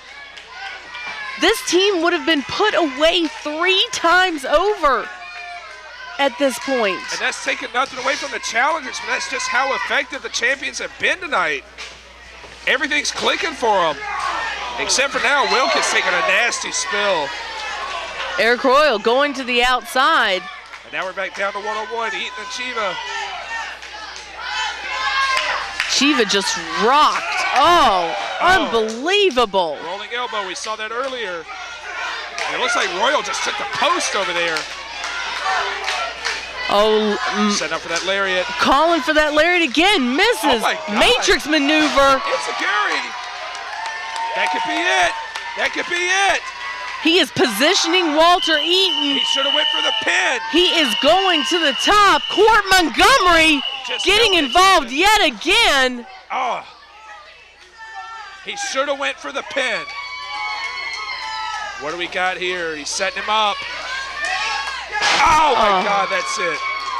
This could be it. And 3. The champs retain in a hard-fought battle against Chiva Kid and Aric Royal, and the All-Stars are victorious.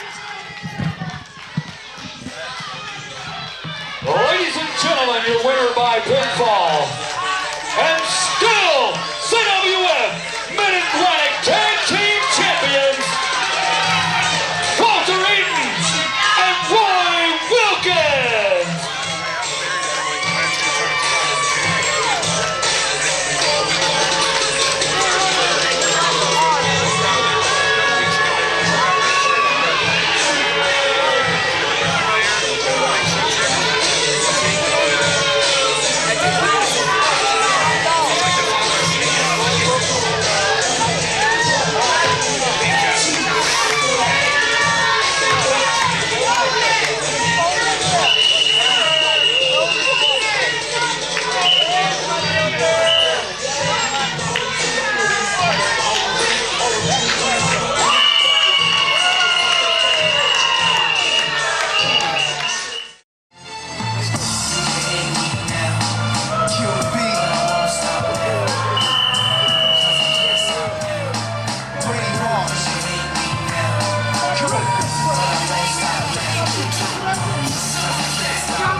Thank you, Red. I couldn't ask for a better Christmas present. Early Christmas.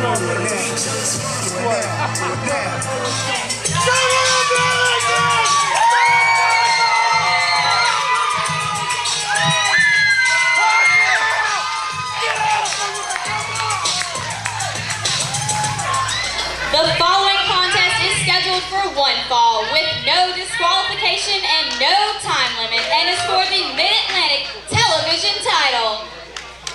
It is the final battle of Fatback versus the All-Stars. First, led to the ring by Brad Stutts, representing Fatback, the challenger, weighing 280 pounds from Akron, Ohio.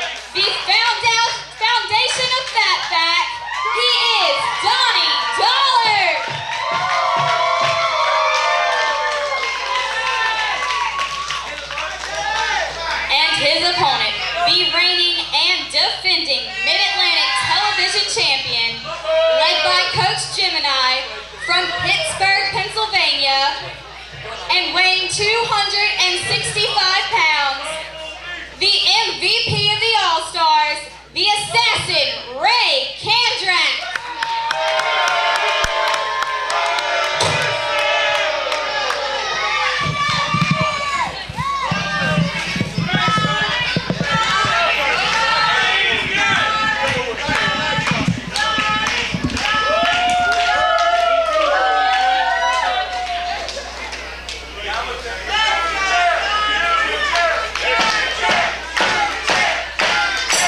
Cecil, we have two of the hardest hitters in CWF in a no disqualification, no time limit match, and it's for the Mid-Atlantic television title. Absolutely. This is the one I've been looking forward to more than anything else tonight.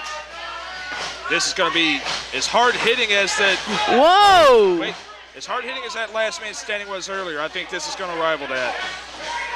Do you promise not to get involved in this one like the last man standing match? Hey, I proved my point earlier. Ray doesn't need my help, trust me. No one can stop Ric Converse. It's impossible. I don't know if Donnie Dollars has his work cut out for him, that's for sure. And this will give you an idea how focused Ric Converse has been. Everybody knows he's one of my best friends in this business. He has not spoken a word to me in weeks in preparation for this match. He is so in the zone. All he has thought about is Donnie Dollars. Donnie Dollars clubbing blow right there. And likewise, I'm sure all Donnie's thought about is Ric Converse and that TV title. And Donnie's going to be one of the few guys that can match strength with Ric Converse. It doesn't happen often with either man. And Donnie's on the right track. He's got the right game plan here. Donnie is going for those quick pinfalls. He is staying on Converse, and that's the only way you can beat him. You've got to go ahead and wear Ray out. We have seen sometimes late in matches, Ray has looked kind of vulnerable. Doesn't mean he's lost, because he doesn't. Absolutely not. He, of course, has help on the outside in Coach Gemini, but rarely does he even need it. No, he doesn't. He's maybe the only guy in the All-Stars that if it was, quick cover. If it were up to him, nobody would be out with him. That's the kind of guy he's always been. He never needed my help when we were a team, trust me. No, he is a man that could stand alone. And did you happen to notice what was in his hand when he came out?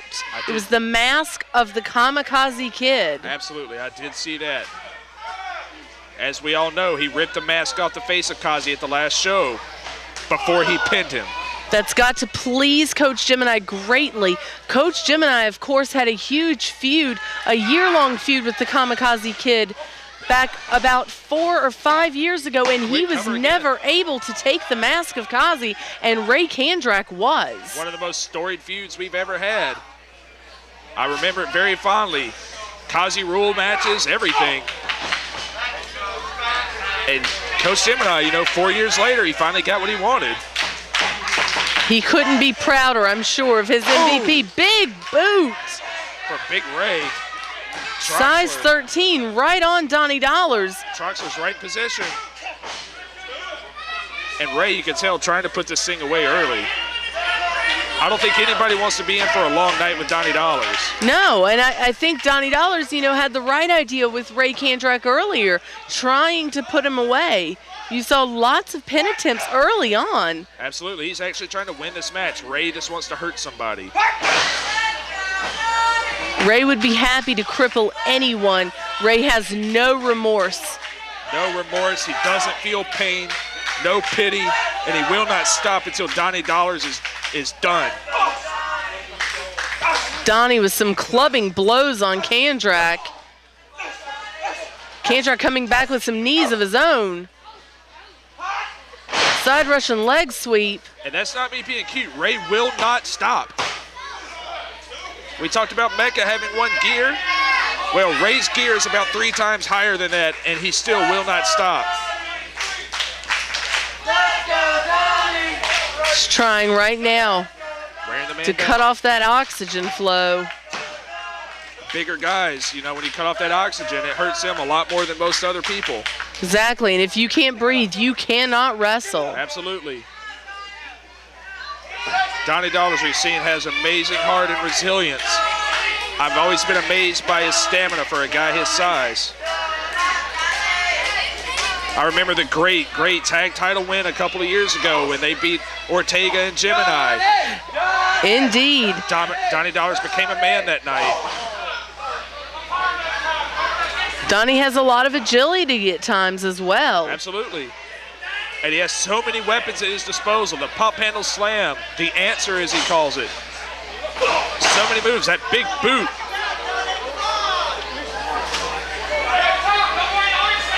He's rocked Ray just a little bit right now, and he needs to continue on him. He needs to stay on Kandrak. Absolutely. Choking him with that boot. Chris Troxler in there. Yeah, Troxler's, so far hasn't had his work cut out for him too much here. Donnie was going to go for that boot. Oh, there's a headbutt. And I think Donnie would have been down if not for those ropes. And he's stuck with no place to go. This is not where you want to be against Ric Converse. I've seen this before, and this is the worst. Tied up like that. He managed to get out. Donnie right back on top. Exchanging blows right now, these two huge men.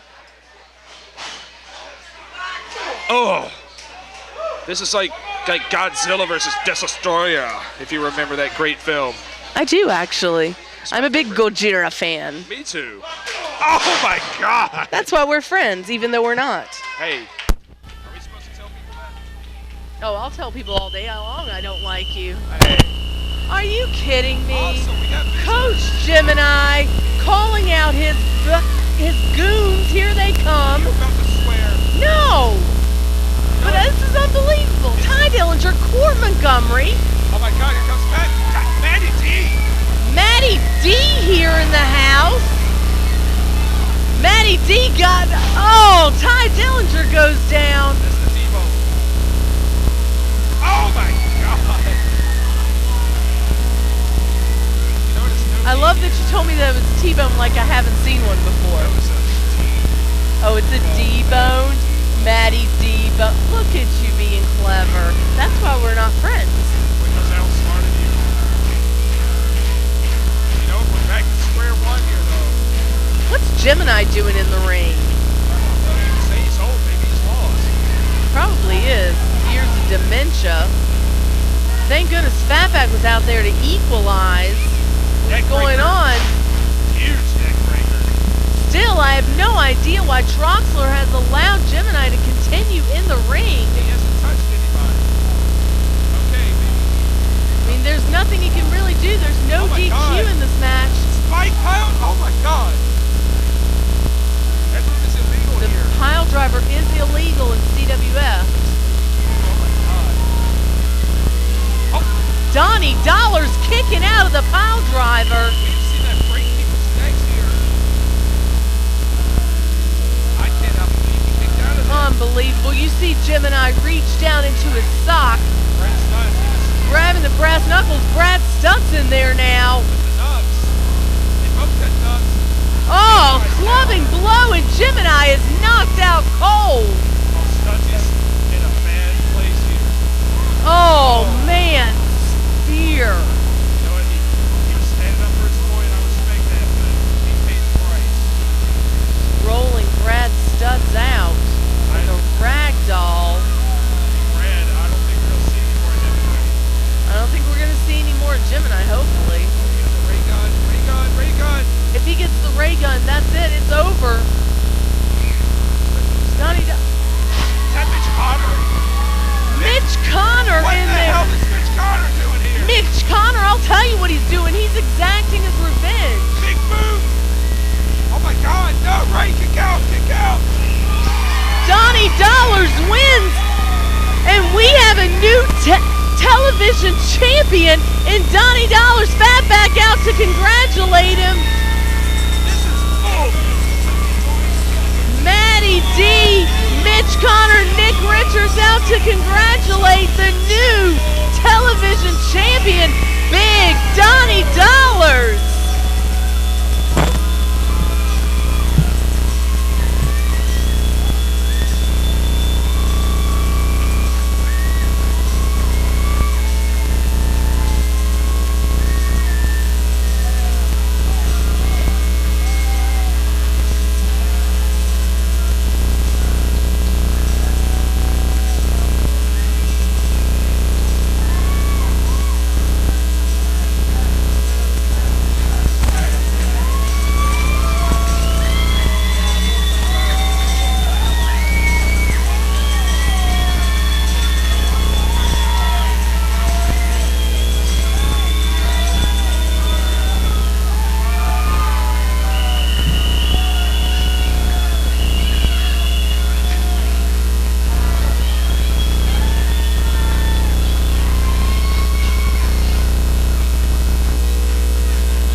got two choices. You can get in the cage or you can get out.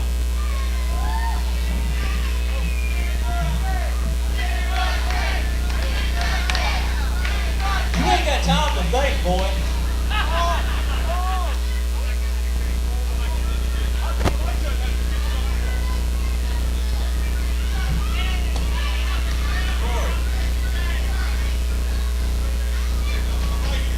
You're not right there. You up there? Corey, he can get in the cage or he can get down the road. I don't care. What? I tell you what, Corey Edsel, I'm not going to give these idiots the benefit of seeing me put in a cage like an animal. I'm out of here. Ho, ho, ho, ho, ho, ho, ho, ho, ho, ho, ho. As far as I'm concerned, shut up. As far as I'm concerned, you're not going down the road. All these people came to see you get your ass in that cage. And that's where you're going.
Referee Red Jones calls for the bell in the main event of Battlecade 12.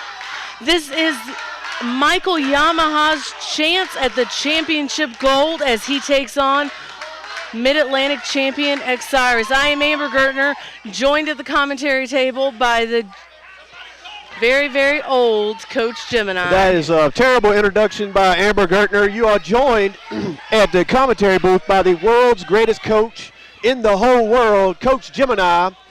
And the world's greatest coach in the whole world doesn't even make sense. It makes perfect sense to me. And the reason that I'm out here is because I am the most senior member of CWF Mid-Atlantic. Can I make a senior member joke? Do not. Do you get your senior discount? Amber Gertner, you just be very glad you're a female. I would have to knock you upside the head. But I'm a gentleman. A gentleman and a scholar, I'm sure. Michael Yamaha has been ready for this his entire life, Gemini. Michael Yamaha, I know him well. We used to be tag team champions together. We fought tooth and nail since the beginning of this company. And at the Rumble just a few months ago. Oh, at the Rumble, the one that he eliminated you, that Rumble? The Rumble I should have won, that I was ripped off, and he won the Rumble to get this match for the heavyweight championship against Osiris. But Michael Yamaha, as you mentioned, he's been fighting long and hard to get this match. He's been lobbying, and the only way he could get it was winning the Cup, the Weaver Cup, which he failed to do, or the Rumble. He did manage to do that. He did manage to beat you at the Rumble and secure this title shot against Osiris. Of course, we have to mention that William L. Cross is above the ring in a cage, so he cannot interfere in this match. Absolutely terrible stipulation. I feel sorry for William Cross. He does not deserve to be locked up in a cage like an animal and strung from the ceiling. But that's where he is. But, you know, Osiris is such a good competitor that he doesn't need a manager to help him in the match. He uses a manager to make sure to take care of all his business interests and to make sure these crappy referees around here do their job. No, he definitely uses a manager to his advantage in the ring and outside the ring. He does not need to. You are correct. Osiris is an amazing competitor. Look at him right now. I mean, he's got the upper hand on Yamaha. He is fast, he is quick, he is agile. He is everything that you want in a champion. Well, you can best believe that William Cross has prepared his charge in Osiris for this match. They knew that he was going to be locked in that cage, and they had made their plans necessary to come out victorious in this match. I feel assured. You know, as a coach, I coach a team, and I have to look out the best interests of my players, just like William Cross does. I see, like, the best interests of your players, like pulling brass knucks out of your socks. I didn't see that. I did. Fortunately, I was watching the match. Now Michael Yamaha in a little bit of control, but up and up. Keeping Osiris down and staying on him. Obviously the best course of strategy for Michael Yamaha. I will admit, Yamaha is a seasoned veteran. He knows what he's doing in the ring. He's very capable.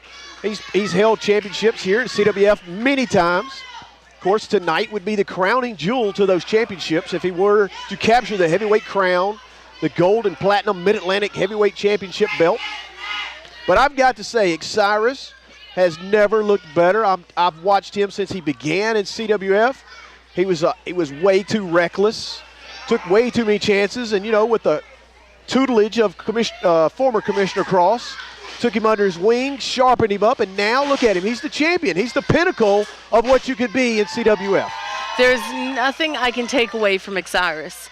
I have said it many times. I have seen the growth as well as you have, Gemini.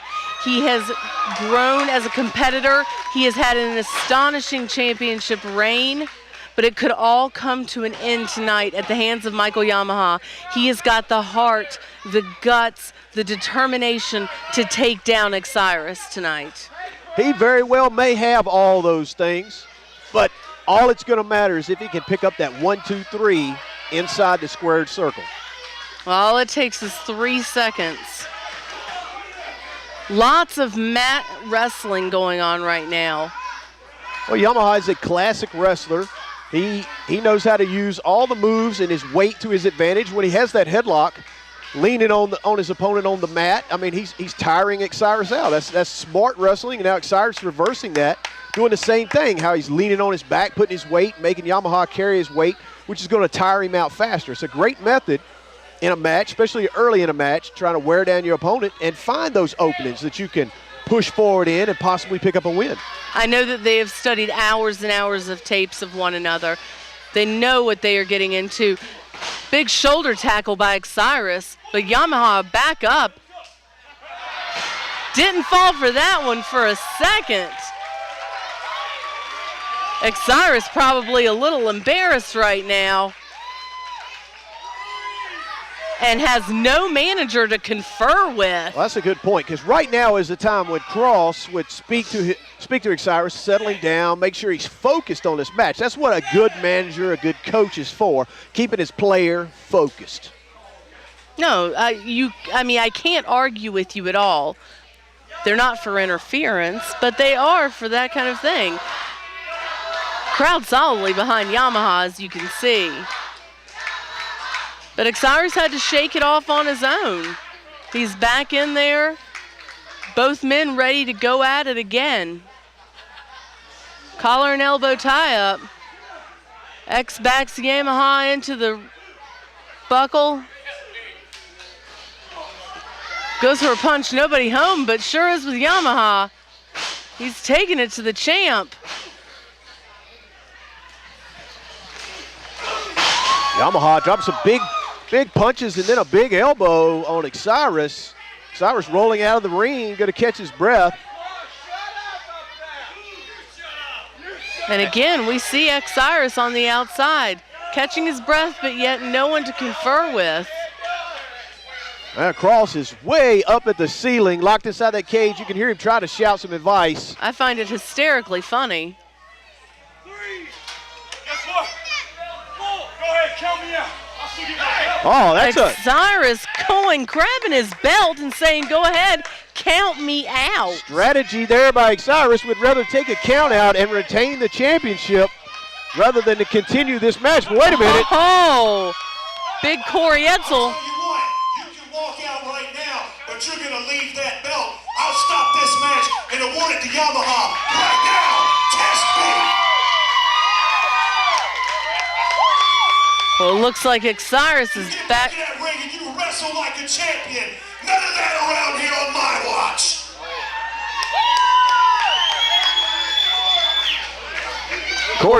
Corey Etzel saying that he will have none of that. And Osiris, his plans are foiled. Scaredy cat! Scaredy cat! Osiris now going to be forced to enter the ring and continue this match. Referee Red Jones pausing the count due to Commissioner Corey Etzel's actions. Everybody drop to get the chair. Good job, boy. Battlecade 12.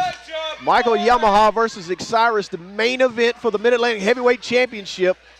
I'm telling you what, I'm not a big fan of Corey Etzel. Matter of fact, I can't stand him. I just soon kick him in the face as look at him. But he's doing a fine job of putting together an incredible Battlecade 12. This has been an amazing show from top to bottom. We've had so much good action.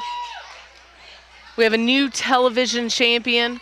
Your team of Roy Wilkins and Walter Eaton, of course, retained their tag team titles. I'm filing a protest with Bud Selig about that TV title change. You do that because you know why? He's the commissioner of baseball, so that doesn't even count. I got him on speed dial. I will call him when this is over. You have dementia. Oh, man. Taking it right on the rampway. These fans calling for Yamaha to do some damage to Osiris, and he sure is. Osiris getting beat up by Yamaha's fist and the ramp and the floor.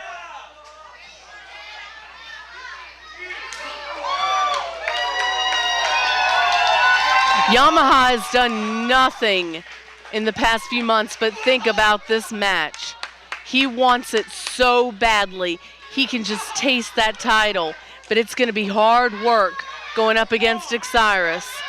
You see him ramming Michael Yamaha into the ring, now just jaw-jacking with the fans, but that's going to give time for Yamaha to rest up a bit.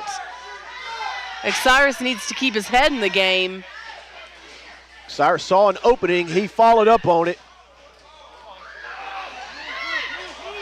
What do we have? Oh, man.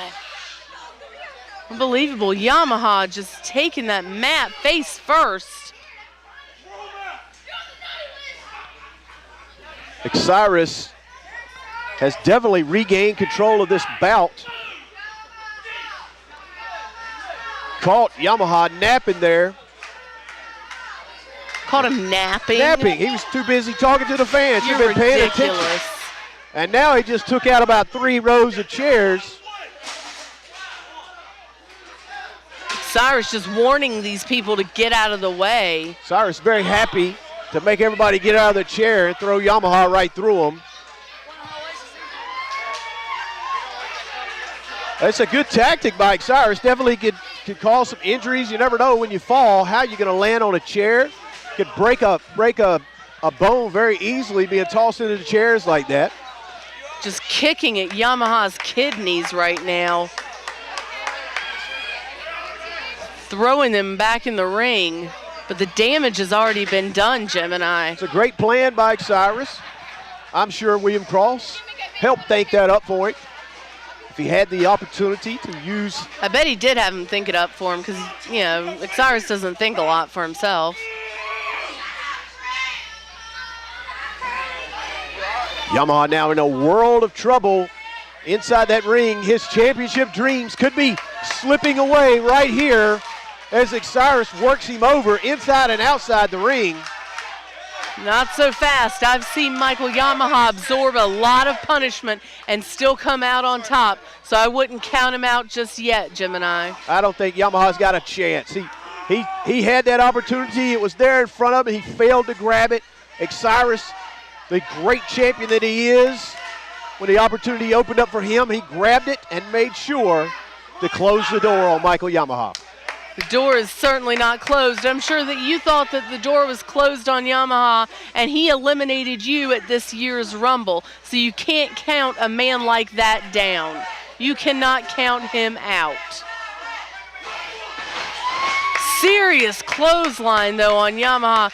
Osiris going for that pinfall, only getting 2. Going for it again, and a 2 count. You can see the frustration on Osiris's face. I'd be frustrated too. Red Jones is a terrible referee. We've always had trouble with him. I've asked him to be fired numerous times. He's even put his hands on me. No reason at all why he's refereeing this match. When has he ever put his hands on you? He's put his hands on me. He's put his hands on my players. I filed protest. I've demanded he be fined. But there's no law in CWF unless it's going down on the side of the fan favorites. Unbelievable. You have to wonder, though, Gemini, how much more punishment can Michael Yamaha take? I don't think he can take much more. I think Osiris has this match in the bag. I think it's just academic at this point of when the 3 count's going to happen, because Yamaha is beat up, busted up, and blown up, and he doesn't have anything left. Yes, he does. I'll tell you what he has left. He has heart.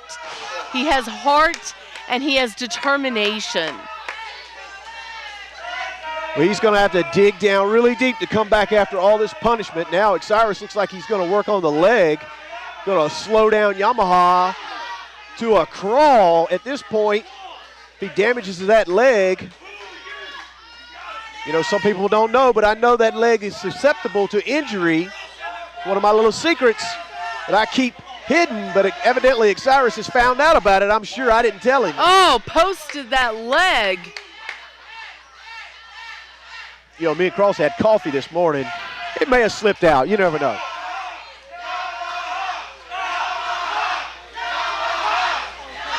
Osiris looking to do the same, wrapping those legs around that steel post. See, this is where the champion taking full advantage of his abilities. He can inflict punishment inside or outside the ring, keeping aware of the count out, damaging those knees further and further, and Yamaha pretty soon won't even be able to stand.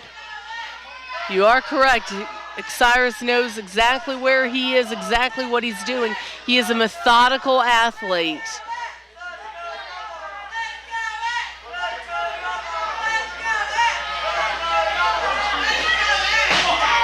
Putting him in the middle of the ring, but still only getting that 2 count, and you can see again the frustration on Osiris's face that he cannot put away Michael Yamaha.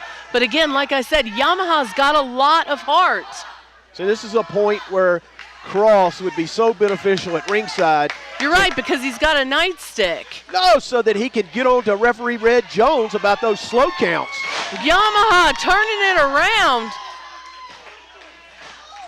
Getting a 2 count, but it isn't enough. He spun so hard, his weight slipped off the shoulders. He didn't have his full body weight on Osiris. You're not going to pin the champ like that. Michael Yamaha just laying in the ring, almost lifeless. He used up his reserves going for that pinfall, and it wasn't enough. And now it's just going to be back to. X still working on that leg. Smart thinking on the part of the champ.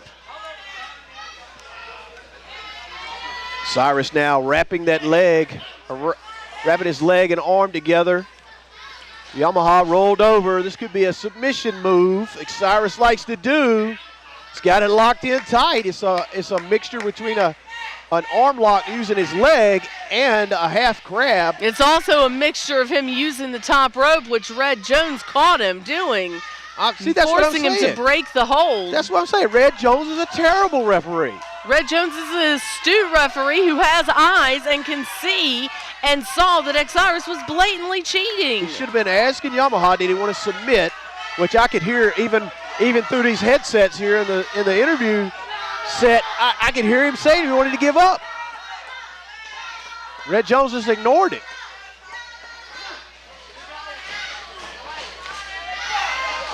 Oh, Yamaha back down. The clothesline don't work, a right cross wheel, and that's what Osiris just leveled Michael Yamaha with, put him to the canvas. He's seeing stars. This match is over, Amber Gertner. This match is done. This match is far from over. Yamaha would rather die in this ring than give up. Red Jones asking Yamaha right now if he wants to give up, and I know the answer is no.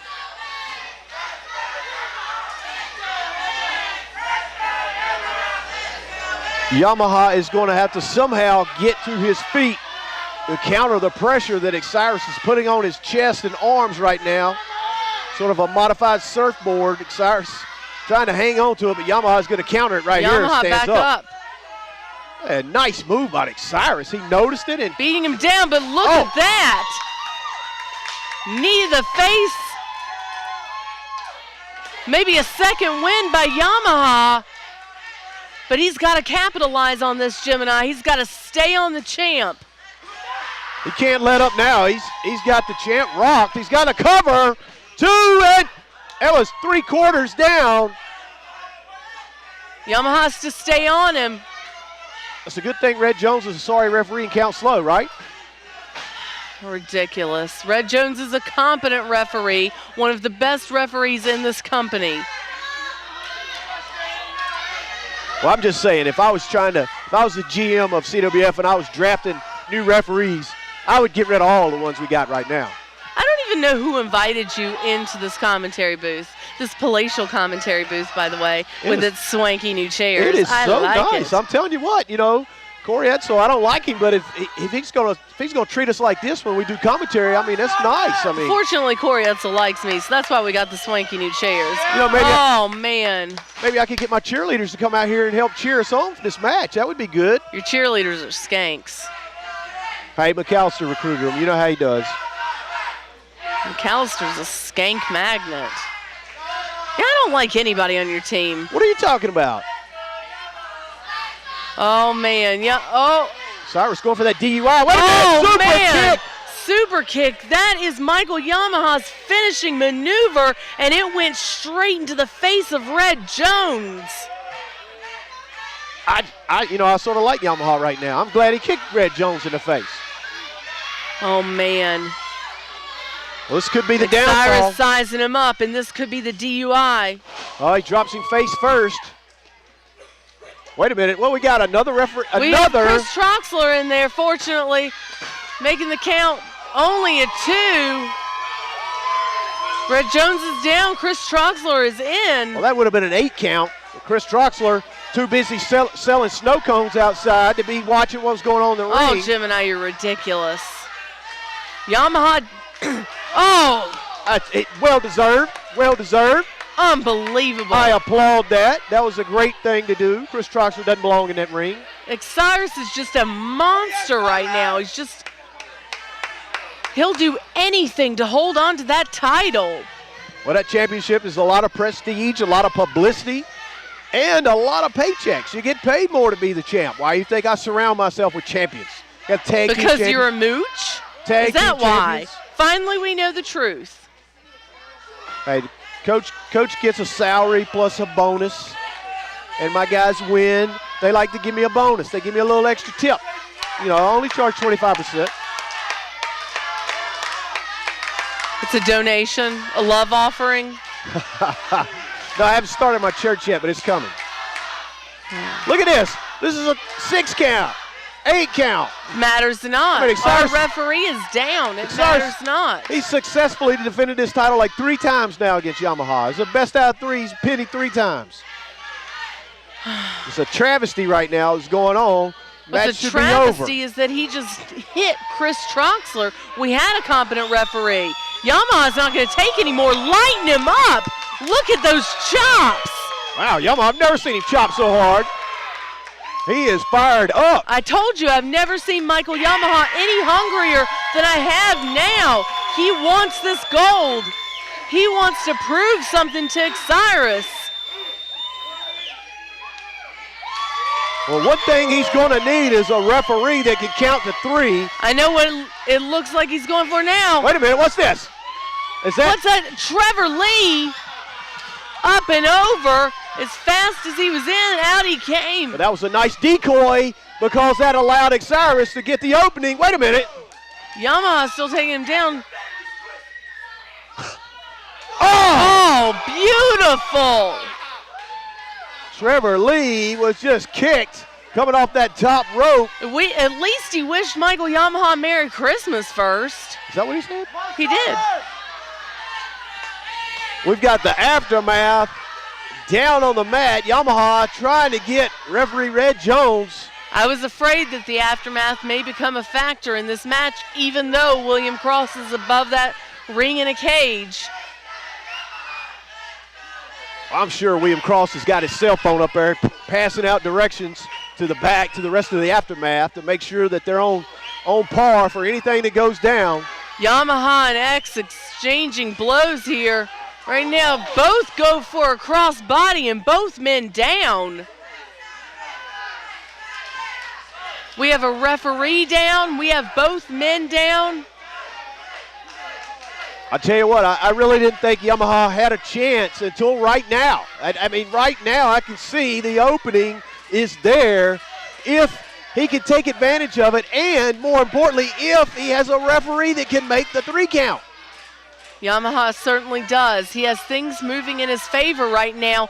If only the pieces would fall into place. If we had a capable referee. Wait a minute. Something just fell from that cage, Gemini. Did you see that? I saw something fly, but I don't know what it was, but it. Oh, I know what it was. It's a pair of brass knuckles. You know all about these, Gemini.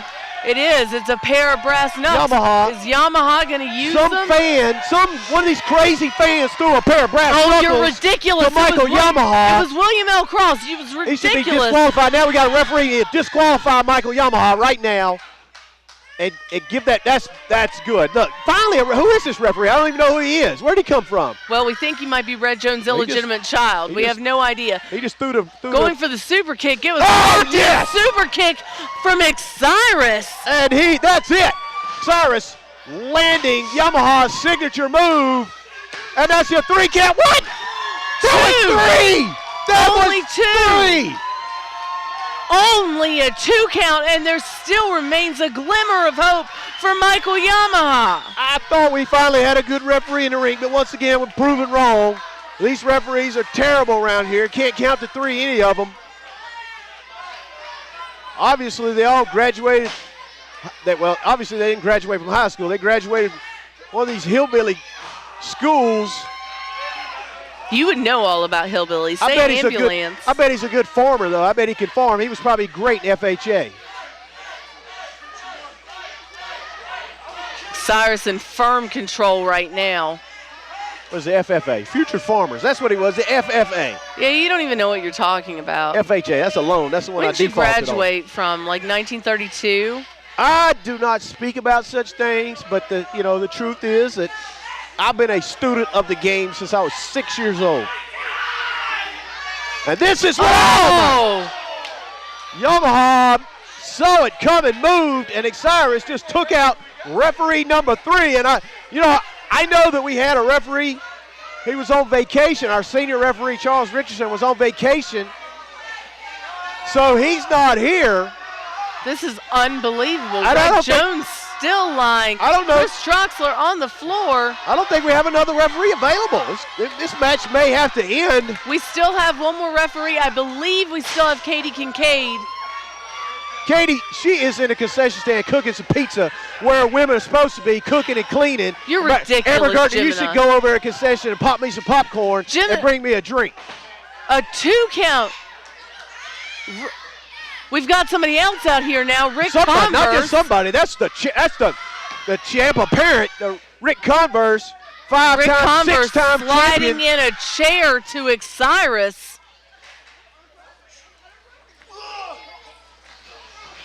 Yamaha trying to go for that rolling reverse.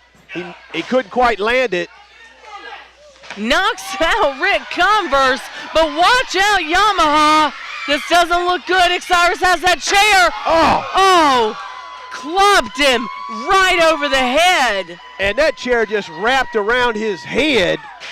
Did you see the fold in that chair? Yamaha is done. I mean, I thought he was done before, but he is done. His head just was knocked. I think he just lost 2 inches of height after getting clubbed in the head. And here's Red Jones is going to make the 3 count. 1, 2, and 3. No, Gemini. Michael Yamaha beats it. It might have been 2.5, but he kicked out. I am stunned.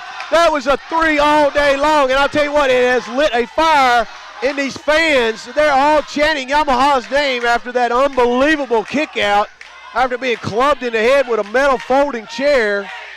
I don't know what more punishment Michael Yamaha can take, but they've dished it out. They've tried to give him everything. The Aftermath has tried and tried, and they still can't keep him down. Osiris trying to bring the cage back down, but security is he's not going to go right past that security guy. Wait a minute, what's this? Jason Miller has pulled Ric Converse out of the ring. They fought earlier tonight. It looks like Jason Miller going to continue the match. Well, Ric Converse at least isn't a problem for right now. Osiris is back in the ring. Red Jones fully conscious, fortunately. Does the Aftermath have any more tricks left up their sleeve? Super kick! That's it! That's Michael Yamaha's finishing maneuver. If he can capitalize and make this 3, we could have a new champion. Wait a minute, what in the world just happened? Some fan just crawled out of the... He just pulled the referee out of the ring. Some fan just pulled the referee out of the ring. Some referee, I can't even believe this never happened. I didn't have anything. He was sitting over here in the crowd. This guy just took off out of the crowd and pulled the referee out and kept Michael Yamaha from winning the Mid-Atlantic Heavyweight Championship. I can't believe what I just saw. It's a first in CWF history. Some crazy fan. Coach, this has been the wildest night of action in CWF history. Look out, DUI. Wait a minute, it's countered. Yamaha's got him stacked up in a backslide pin. Red Jones not in there. This 5, 6, 7 count. Oh. Osiris kicks out. We would have had a new champion, Coach. Red Jones was been flustered after that fan pulled him out of the ring. He was a little slow getting back in the ring. It looked like he just pulled a leg muscle trying to get back in the ring. I tell you what, Yamaha, Jones just about got it again. Oh, big. Well, that was a kick to Yamaha. That was absolutely a kick, and we know where. And there's a 3 count after a kick a little below the belt, but Osiris retains the Mid-Atlantic Heavyweight Championship at Battlecade 12, the craziest ending to a main event I've ever seen in my life here in Burlington, North Carolina, with some fan interrupted the 3 count where it looked like Yamaha was going to win the belt. But all for naught. Those dreams have slipped away, and your champion is still Osiris. Osiris should feel real proud of himself right now. For Coach Gemini, I'm Amber Gertner, and this has been Battlecade 12.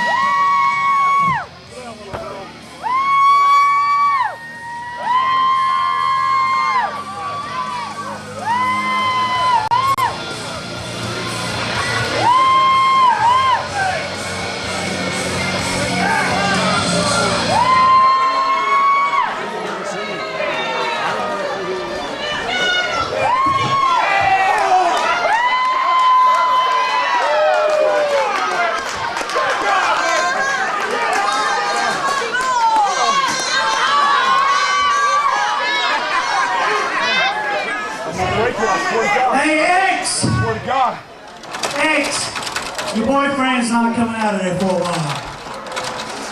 So, you took a coward way out, and you kicked me in my cojones to keep your The title. stacks were against me the whole night. I can respect that. It's only cheating if you get caught. Hey, turn your head and cough. You sound a little hoarse right now. Since you kicked me in mine, watch your back, because I just might one night pull around and Bobby and cut your shit off. I got balls of steel, baby. I got balls of steel. And don't you worry, there will be a rematch. Because I'm sure everybody's wondering if this is the end of the road for the box office draw. Hell yeah, it is.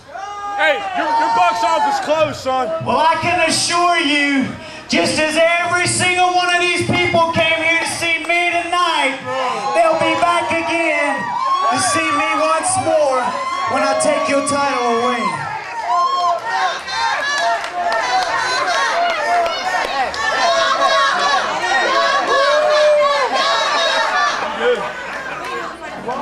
I talk, but my jaw kind of hurts. I was in the cage. Now when I play Osiris, what's the name of Hey, there you guys are. Where y'all been all night? So I just want to take a quick moment. I've been here for 12 years since the company started, and I've seen a lot of faces 12 years ago that I see here tonight. And I want to thank each and every one of you for coming out. I got an entire crew of over 30 people over here that came to see me. Some of them drove 2 hours away for this night. And I want to thank each and every one of y'all. I love you all. I hope everybody here has a Merry Christmas and a Happy New Year. And you will see the box office draw again.